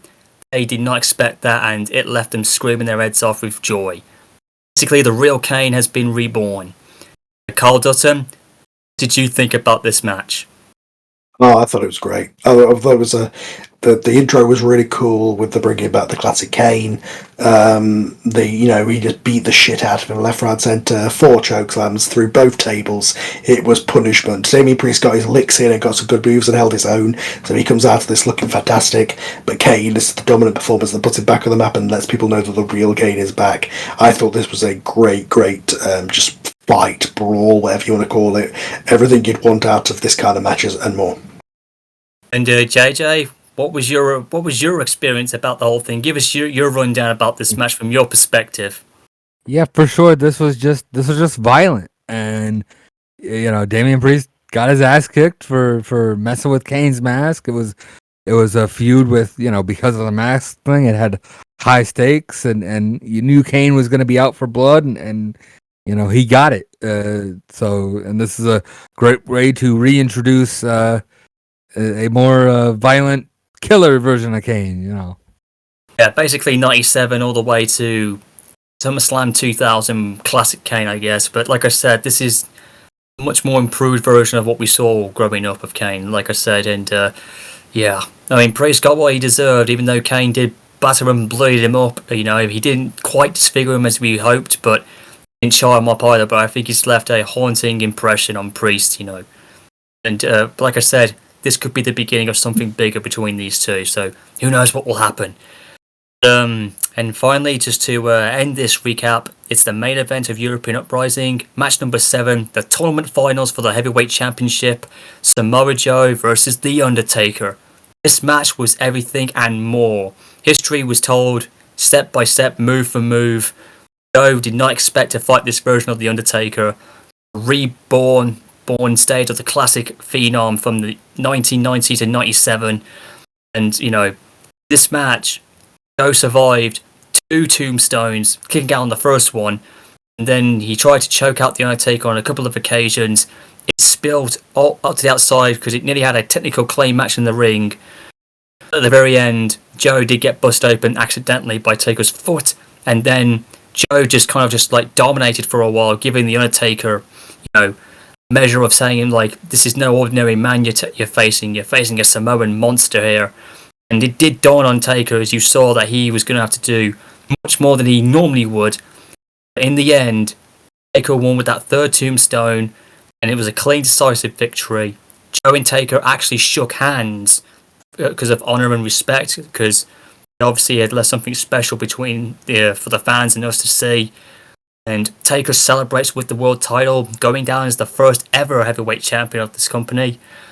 But just when you think we're going to be sent home happy, is absolutely just, I wouldn't say sabotage, but it was kind of ruining the ending, because just as Joe was getting out of the ring, Triple H makes an unexpected debut, sledgehammer in hands, beats the everlasting shit out of Samoa Joe, and then pedigrees him, and then just leaves away with a statement saying that the game is here in the WWA, but what are his motivations, his reasonings for doing what he did?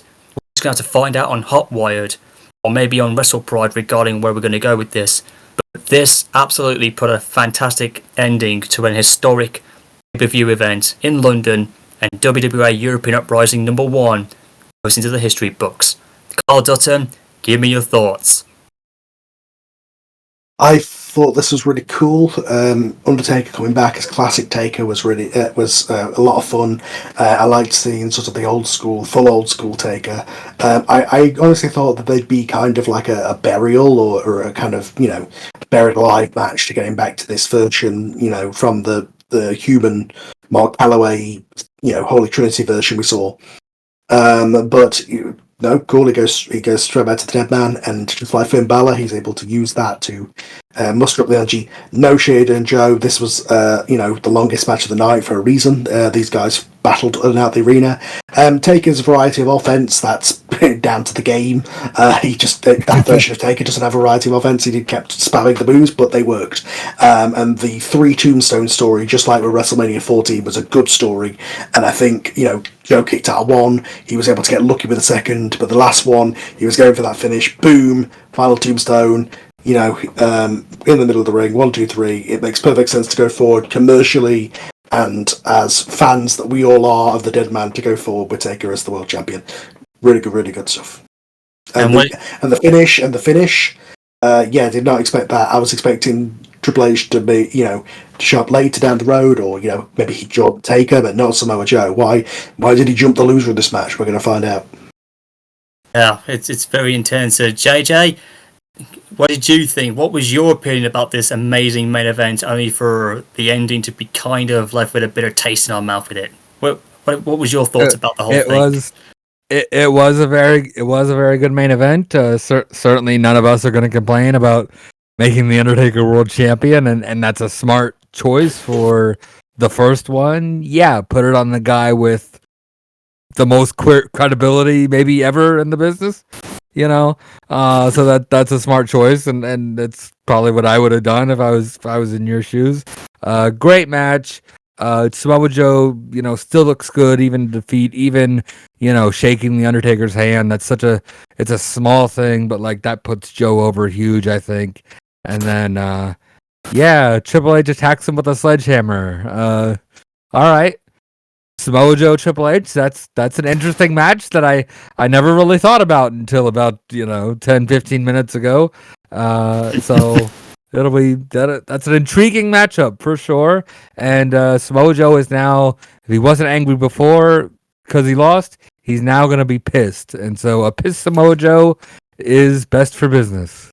Well, your reaction, JJ, I think spoke for all of us, because you didn't see it coming. Not at all.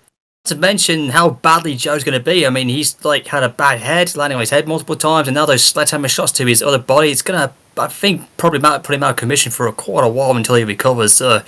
But yeah, Triple H has got a lot of explaining to do, but he did make his presence felt. But that was another surprise, even though technically I didn't really think it would have been necessary, but I thought I wonder what if I do a shock that sends the fans home thinking we saw a good match, but now have a potential super heel in this match, because it's going to be good. I mean, the face of the WWA now heads in a different direction. I'm looking forward to seeing how this is going to play out. But over and all, we have our first heavyweight champion in The Undertaker, and we've got Braun Breaker as our world television champion. Balor's number 1 contender to fight Taker in a dream match. Who'd ever thought you're going to see that unfold? Post-European Uprising event, which is going to be on Hot Wad or Wrestle Pride or something like that. It's going to be very intriguing, and we'll see what Undertaker has to say about the whole thing. Like I said, overall, this was a great event, and if you thought that AEW Revolution was something on your show, Karl, and with yours as well, JJ, we'll see how your WrestleMania kind of tops up that one, but I think this event in itself is something very unique, and I have to say it was a pleasure, doing it, see where we go when where WWA goes on, when Taker has his first title defense, and let's see where Kane and Priest might go. I mean, there's so many new rivalries being made and new stories told and talent's getting over. Telling you, the World Wrestling Alliance is probably the most uniquest roster you'll ever see. So I guess that about wraps it up. Thank you for you viewers for listening in on this WWA recap of European Uprising number 1. See you down the road at another time. Take care, lads. Thank you, everybody.